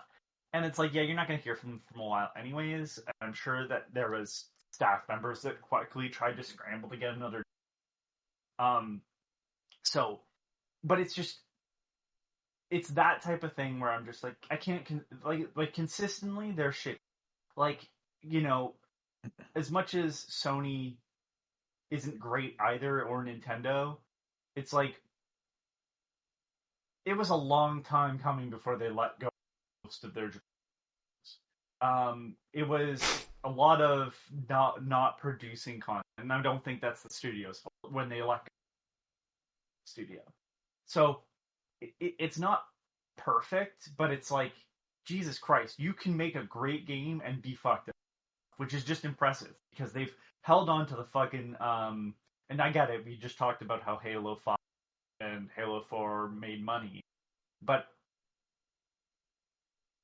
those games have not been received well. Of course they sell. People want Halo to succeed. But has Halo done really well as no? And As if a you want to just what? make money, well, now you have a critical darling. Critical Darling, no. Sales wise, yes. Sure. You know what does well critically and sales wise? Call of Duty. There's no reason for Halo to exist anymore. Mm, I don't yeah, I know that kind I of. agree with that, but go on. But what I'm saying is, for a company that wants to just talk about money and does this to their studios, to me, like I could see that. What's the team that does Halo? Three four Crap, what is it? three. 343. 343. Yeah. It's like I could see them being let go, and Sony's gonna have their own too. Bungie's fucked, in my Bungie's opinion. fucked right now. Yeah. So it's just like, and that's partially Bungie's fault, not necessarily Sony's, but because it sounds like this has been going on for a while. But it's just, yeah, it's just what the fuck is going on over there? And I'm just, you took a team that, and I get it, everybody else liked Indiana Jones, but like, I don't know, was that did that make enough money? Because it feels like that was a lot of money spent, and I don't hear about that game as much as you would expect to with how big that game is supposed to be. I think all of the Disney properties are a mistake, to be honest with you. Like, Indiana Jones is fantastic, but it was never going to make enough money. Spider Man, same story. Like, Wolverine is in development hell. Yeah, well, yeah. I think when I don't want to compare it to this, but I feel like it's like making a deal with the devil when you work with Disney, Oh yeah, because Disney takes so much of the money off the top. and it's funny because like the games that do really well for everybody are those shitty mobile games. 100%, but then Microsoft turns around and lays off a bunch of King, which again Yep. makes no sense. So to me, it was like, well, it just it. Anyways, my point was that it strengthened my opinion to see um all these devs being fucked because it's like no matter how good they're doing financially, it doesn't matter. These people are just going to be thrown to the wolves, and that's not fair. That's not why I don't get Game Pass just to support Microsoft. I do it so I can play games. And when you're killing your first party studios, wow, I could see the value being dropped from this over and over and over again. And I'm not saying like Perfect Dark was going to be great. Don't get me wrong. Yeah, that's one of those few times where I kind of went, all right, well, it sucks, and I wish that this had done better. But I can also understand like this is a money hole. But like, it's not the only thing they got rid of. And for the fourth time or whatever it was, how many times they've done the layoff. So, yep, it's shit. No, So I I agree. support that if you don't want to get Game Pass, totally. No, I'm in the absolutely, same. but at the same time, it's like I'm not saying consumers need to choose. That's the one thing where this is one of those scenarios where I'm like, I don't have a political opinion on it. I just know that the layoffs just furthered I will spend my money elsewhere to not give Microsoft the money. I will buy games on Steam or I will buy games from GOG, whoever, in order to not buy games on Microsoft Store at all, even if it's on sale. I'll no. wait for a sale somewhere else. I got no problem with anybody doing that. You spend your money where you want to spend your money. That's what you Mhm. do. Absolutely. Yep. Ooh, there's that thunder. Oh, I'm feeling it. I feel my floors rattling right now. All right. Next email comes from Ryan's buddy Peter. He wrote in and says, "Hey guys, I was very happy when Ken said he thought the Switch 2 Pro controller could be the best since he has tried so many. I got two for me and my wife. However, I've run into an issue. I recently noticed while playing Tetris 99 and Street Fighter 6 demo that the D-pad registers false ups. This results in unintended hard drops in Tetris and jumps in Street Fighter 6 when I'm trying to down, right, left moves. I looked this up and it looks like it's a known issue that even existed on the original Switch Pro controller. Some people don't care, but having a good D-pad is important to me for the games I like to play. Luckily, I'm still within the window where I can return the controllers at Costco, but I'm not sure if what I'm supposed to do instead. Do you have any recommendations or alternatives?" I've seen people talk about this issue. I didn't have it, But then again, my Switch is not my primary like fighting game system. But I have heard that the new 8-bit Do Switch 2 controller is very good as well. They have pretty quality controllers. I still I use my Switch Pro controller all the time and haven't had any issues. But then again, like I said, I'm not playing Street Fighter on it currently. I'm playing that on Xbox, so which people tell me that D-pad sucks too, but I have no problems playing the game. I don't either, and I hear the same thing. Yeah. Xbox D-pad People is tell me fine. all the time, like, how can you play with that D-pad? I was like, I don't know, push it. Right, like it works for me, so Yeah. I'm good. I don't know. Like I'm pulling off dragon punches just fine. Like I don't know. Yep. Anytime I miss them, it's my skill. It's not the controller. Like, That's me all day. Like I'm never like, God, fucking control. I'm always like, nope, I missed that. I didn't complete that. Like I always can pinpoint like it was me. yeah. So I don't know. It sucks. I know a lot of people have issues with a lot of Nintendo control. Like it feels like the Switch generation has bad controllers. Like from the Joy-Con drift to issues apparently with the first Switch Pro controller, which I have two. I've never had a problem with either. And I've been using my Switch 2 Pro controller pretty much nonstop. But again, to be fair, I've been playing Mario Kart, Legend of Zelda, and Donkey Kong Bonanza. So like I'm not playing a lot of D-pad heavy games. Yeah. So I think I need to map the chest beating in Donkey Kong to the under triggers, the back triggers. I think that'd be cool. Oh shit, I can hear the rain beating on my roof. I literally just had some cement and sealant put on my downstairs yesterday because we had a little bit of a leak down there. So today is the ultimate test with this rain.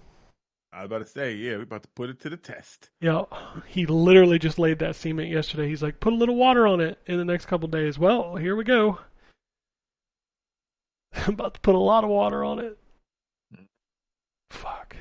I'll tell you what, man. Buying a house and realizing all the shit in it that's messed up and having to spend all this money to fix it is just, it's nonstop. That's where we are, fixing a bunch of stuff. Yeah.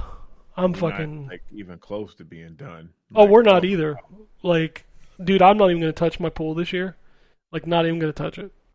Like, I can't. Yeah. It's summer about over now. Yep. I'll wait.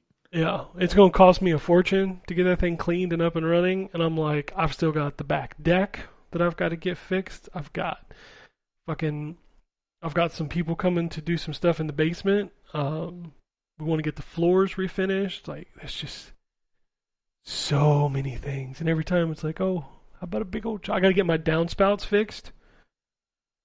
Because the dumbass that lived here didn't run them 5 feet away from the house. Nice. Swear to God, man. Okay. Enough complaining about house shit. Let's head over to the tweets and skeets. Alright, so Joseph wants to know, did anyone get a chance to play the Mortal Kombat 2 arcade port to 3DO with the 3DO Easter eggs or Paprium? If not, anyone have any favorite ROM hacks? I did get to play the 3DO Mortal Kombat 2. It's great except for one thing. You cannot remap the controls. Oh, that sucks. So according to the controls that I have, like uppercut is on my trigger and like block is like the B button. Like it's weird how it's mapped. I guess I could map it at the emulator level, but then it's like it remaps it for every other game, you know. But other than that, it's really good. Like really good. So props to the guys who ported that over to the 3DO.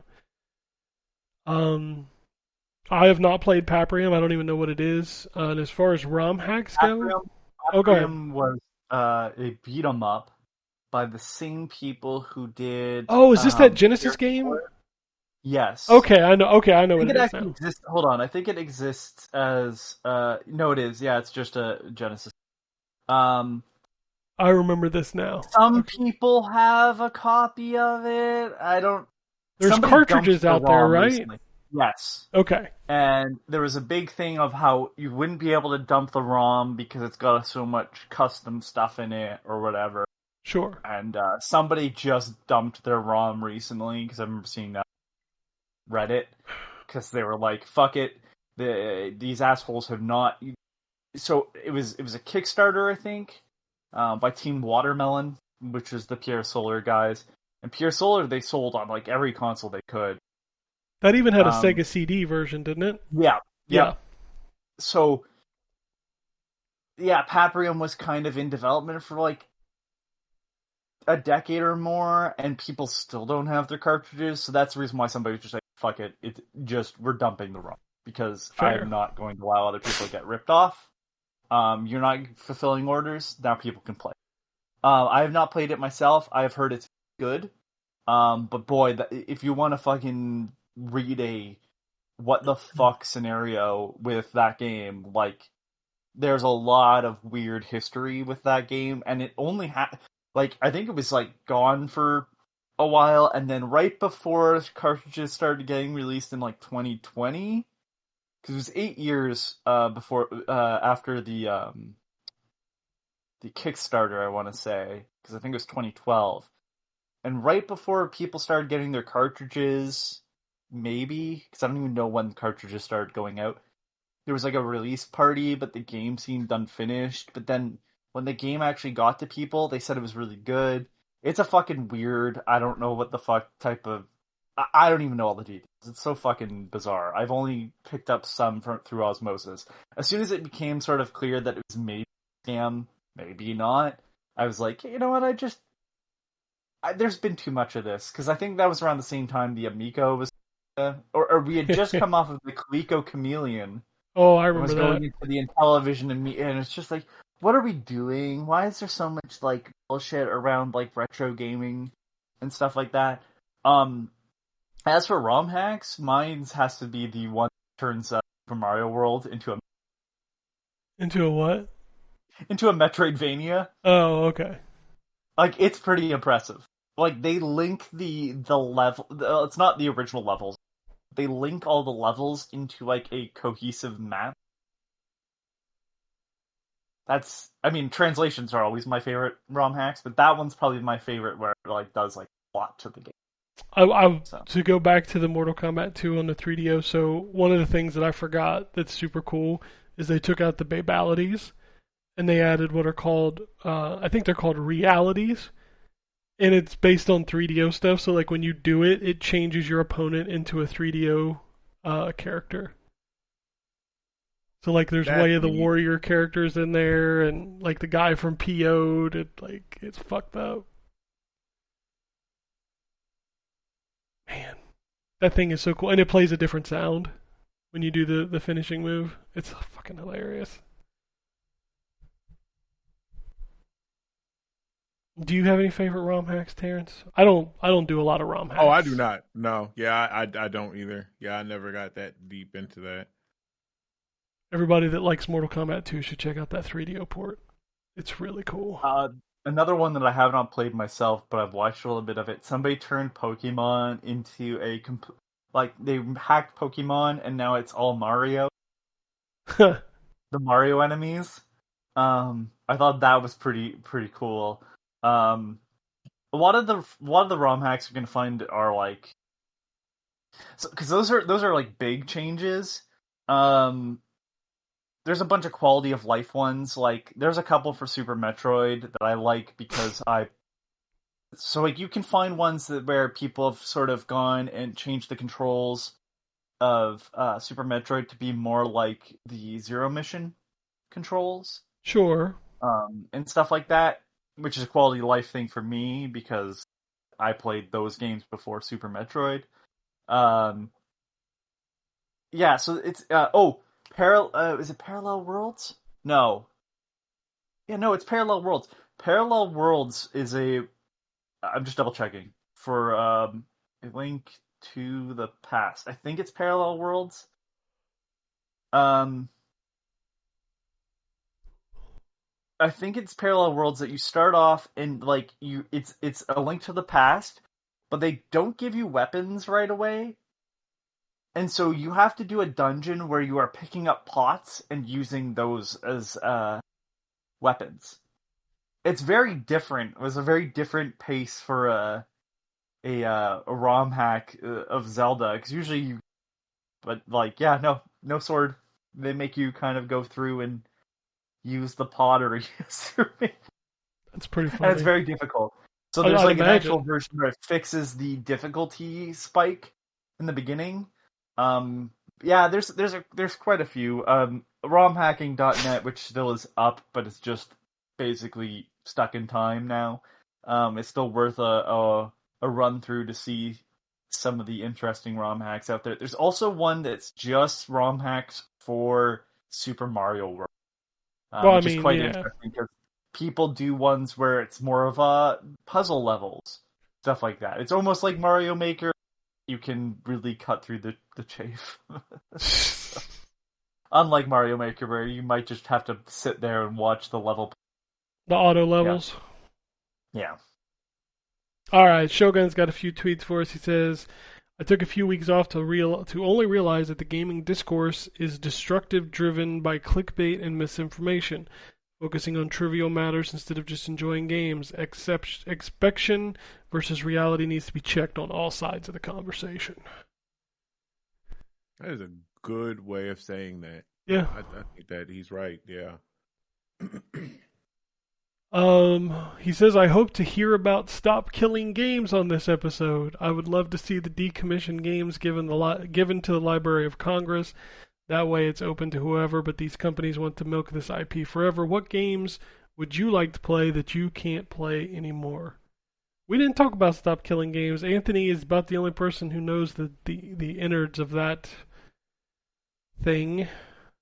So quickly, just for anyone that doesn't know, Ross of Ross's Gaming Dungeon YouTube channel, he's a Cursed Farms on YouTube, but I know him from Ross's Game Dungeon. His first big thing on in terms of video games was Freeman's Mind, which is a Machinima series. Quite an interesting fellow, very eclectic.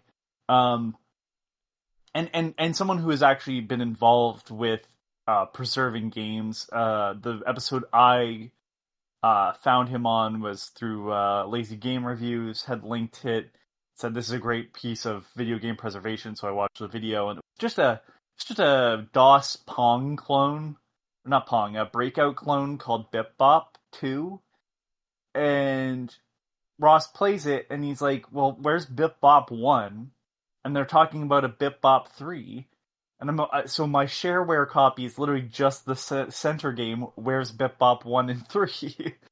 And he tracked down the developer, who's like, well, I have it still, but I don't know if it works. So he sent the floppy to Ross's dad, because Ross doesn't have a floppy drive, and to see if they could preserve the game. And it was still on there, thankfully, because floppy disks are notorious for failing. And so he helped, are they the most important games ever? No. But he helped bring Bip Bop and Bip Bop 3 to the internet. You can now play the entire Bip Bop series. And it was a creation from when the guy was in his teens. It's nothing special. But it's a neat little creative project that deserves to exist when we save pieces of shit. Plumbers don't wear ties. So he has some history with actually preserving games and making sure other people play it. He started going off. I think he did a video on The Crew before it got shut down. He definitely did video of Need for Speed, one of the Need for Speed online games that was on PC that no one talks about, but it was a big open world, and it actually combined 2 Need for Speed maps into one. And he's like, this is the only time you get to see this world during the day, because in the game that it's from, it's always night. And it's in the other map, you only get to see it during the day and never at night. and they've done all this work, and it's just gone. You can't play this. He's done a couple of videos where he's like, yeah, you can't play this game anymore. I'm literally recording the last time you'll see this. Like, if you want to play this, you can't. And so it started to be like a thing where he would talk about dead game news. And he got really tired of having to do dead game news, where he was talking about games that you would no longer be able to play. And so he started an initiative called Stop Killing Games. And it's basically... Ubisoft is out there right now trying to say, well, it's a lot of money to keep these games up and running. That is not the point of Stop Killing Games. The Stop Killing Games movement and why they're having a petition signed. If you are going to kill a game, you need to have an exit strategy. You basically have to make sure that someone else, if they so choose, could run this game. So it's not just a waste of time, right? Like you need to allow people to run their own private servers, whatever. But if the game is dying and you are not making money off it, you need to make sure that other people can still play it, right? They've spent money, you need to make that available. And Ubisoft right now, again, is trying to say, like, well, no, we can't just run it. Don't believe their bullshit, it's Ubisoft. Now, don't believe his lies. If that was... If that was his, if he was trying to promote, like, no, video game developers have to keep this up forever, I could understand the absurdity, but that was never what Ross said. Now, I followed the movement a little bit, and I kind of could tell that it wasn't going fantastic or whatever. But it is what it is, and I'm also not European, so I don't know if I can sign that petition or not. Regardless, you have to use a VPN or something like that. Yeah, so I'm like, and my problem with that is if it gives them an out, if they see that, like, if they make some bullshit where they're like, actually though, like, look at these signatures, I don't want to contribute to that. So yeah. I've been kind of quiet on it, because also I know that these companies have a ton of money, so they'll try their best to shut this down regardless. Like, this only forces government to actually engage with the conversation. They could still be like, no. So, and this has been I feel like I've been pretty consistent on my opinions on virtual ownership. I mean, I buy CDs. I've gone through this conversation of why I don't like Netflix deciding what you can and can't watch, right? I buy Blu-rays because, like, someone might say, done with that, and take it off. And, like, we've seen more and more of that, and we still haven't hit the point where I think enough people will shift their opinions, unfortunately. But what I didn't know in the background while this was happening was a streamer, who I'll just say is Pirate Software, is basically shit-talking this movement. Because I didn't know about that because Ross didn't mention it. And I watch Ross, and I don't watch Pirate Software. I'd never heard of it. And Ross had to basically come out and say, like, within the last month or so, an update like, yeah, this isn't going well. And I didn't think I was going to... I know this is just for people who are not aware, and if you've seen it, you might think, what the fuck is this all about? Ross did not want to bring up Pirate Software. Pirate Software was making a movement against Stop Killing Games, and Ross is not a drama guy. He's a weirdo that likes weird video games. And so eventually his hand was forced, and he had to call out Pirate Software for misrepresenting what this movement's for. And people realized Pirate Software is kind of a piece of shit. You know, he's a guy who... And, like, look, nepotism's just a reality of life, but, like, whose big claim to fame was that he worked for Blizzard, but, like, yeah, your dad worked for Blizzard, so it's not really... My wow, dad works guys. at Nintendo. Like, his exactly. dad works there, yeah. so it's like, and maybe it wasn't his dad, but family worked there. I think it was his dad, though. It's like, you know, and so he was using that as some sort of proof that he knew better. But, like, no offense, Blizzard is king shit of not keeping shit online. You can't go play Overwatch. Yeah. right? You couldn't play World of Warcraft Classic, and if you wanted to go back to the original World of Warcraft, you can't do that anymore because the Classic that they offer has been updated and updated and updated. So, Yep. you know what I mean? So that was a thing that fans were doing for a long time that they shut down. So using that as an example to me just shows you how much of a piece of shit you are. Like, yeah, you work for a company that kills games. I'm not a big World of Warcraft guy, so I have nothing to gain or lose in this. But, like, I've listened to fans. That was a very different game in its early days.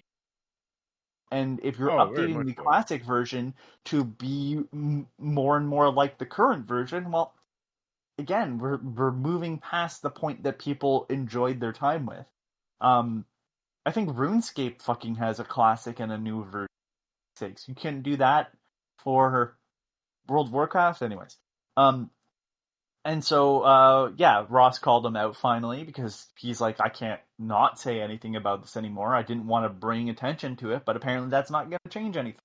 And thank God Ross did, because in the last little while, it has increased the talks about it. And you'd be surprised on how many people from different parts of the gaming space online who wouldn't normally agree with each other seem to have come together around this. I don't know if anything good will come from it. I hope video game companies do have to figure out an exit strategy, because is it really worth deleting all the files of a game when you could just it's not going to cannibalize the sales of the next. You're not offering a next. Otherwise you would do the Overwatch to Overwatch 2 pipeline, right? So to me it's just one of those, you might as well just allow people to set up their own server. It's not going to be the end of the world. But that's because they want all the money and not some of it, right? And Yep. make it part of the agreement that if you run a private server, you cannot take money for it. You know what I mean? Like, there's definitely ways in contracts, and then you could sue the person if they are making money off editing your game. But what's the is it World of Heroes? Is that the MMO? Oh, City of Heroes? City of Heroes. That just Yeah. had like a big fan comeback. Yep. And it's like stuff Yep. like that should be the norm, not the rarity, right? So it's a good movement. I hope good things come of it, but this is just unfortunately the reality of the way that companies are working right now. Do you think it's really beneficial for companies to make their own streaming services? No. But it allows them to control all the content. That's the beneficial part of it.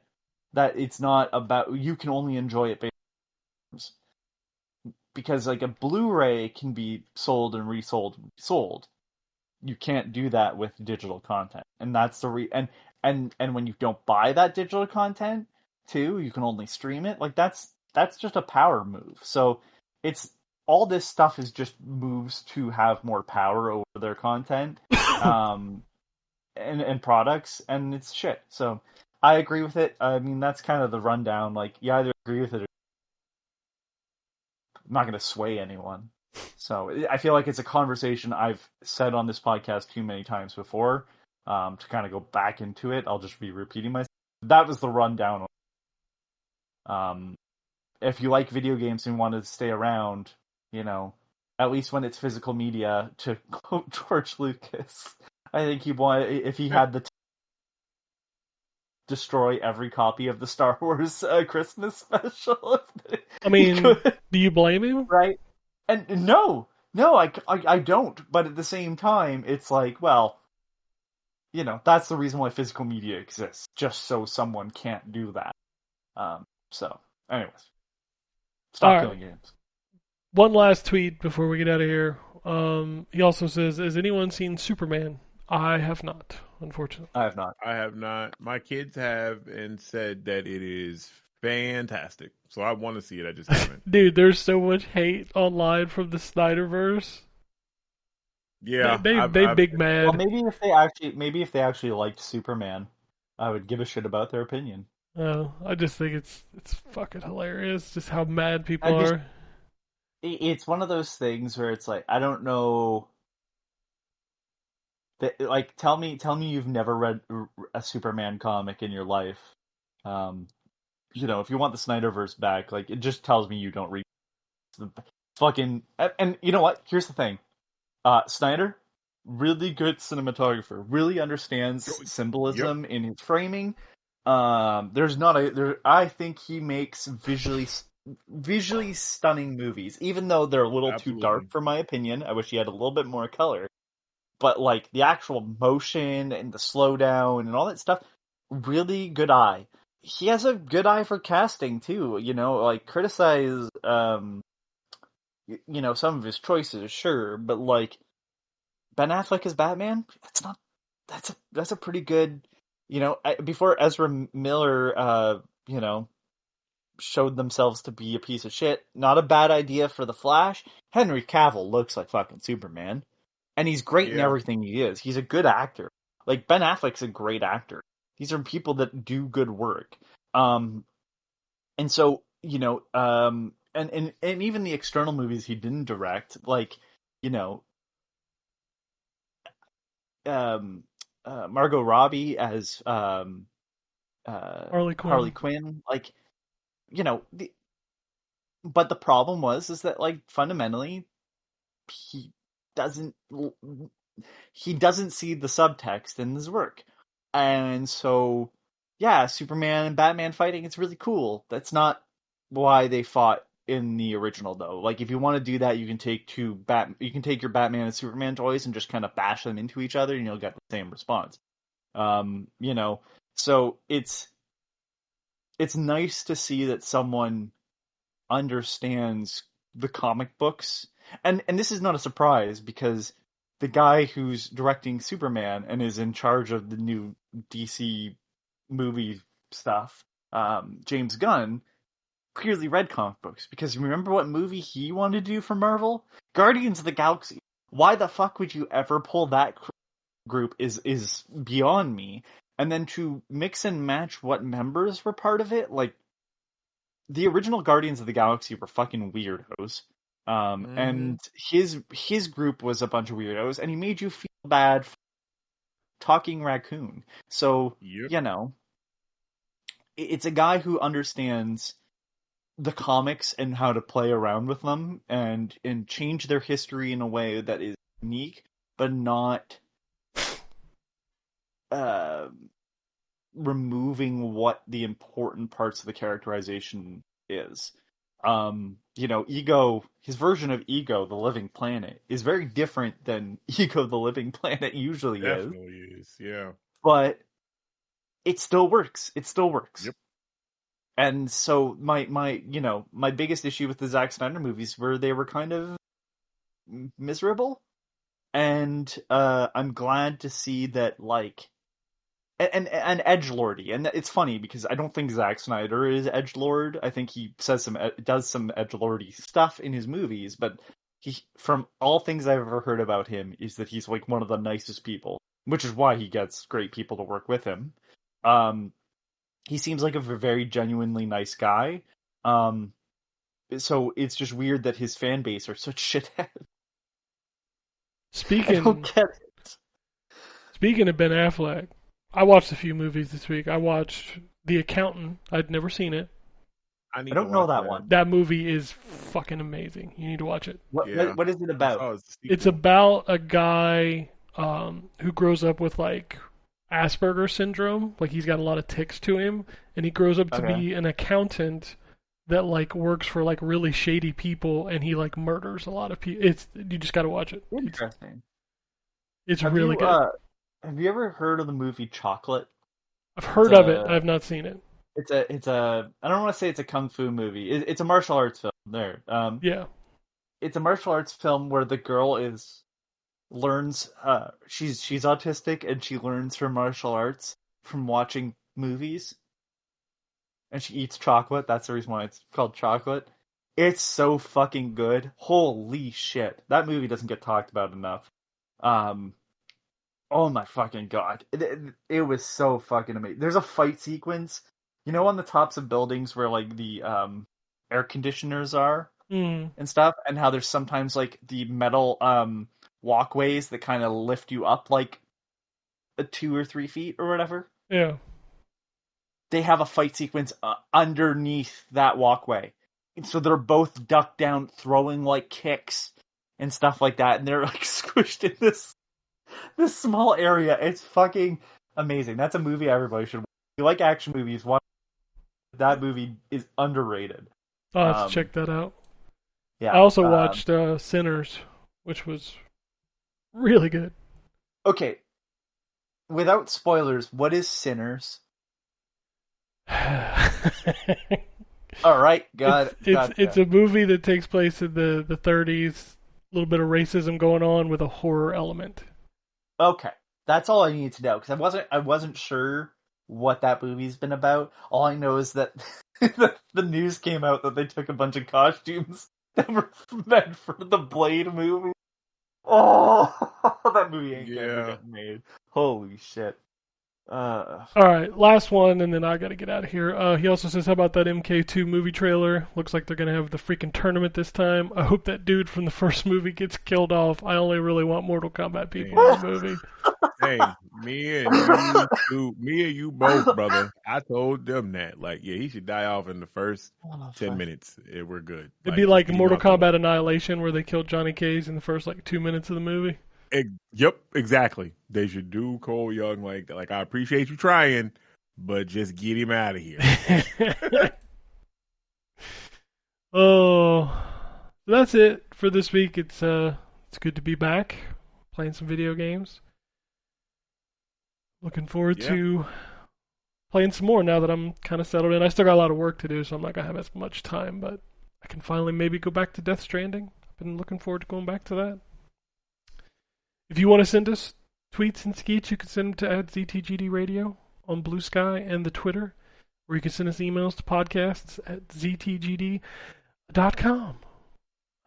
That's it for this week. We'll be back next week. And unless anybody has anything else, we'll get out of here. Peace, bitches. Alrighty. And it goes something like this.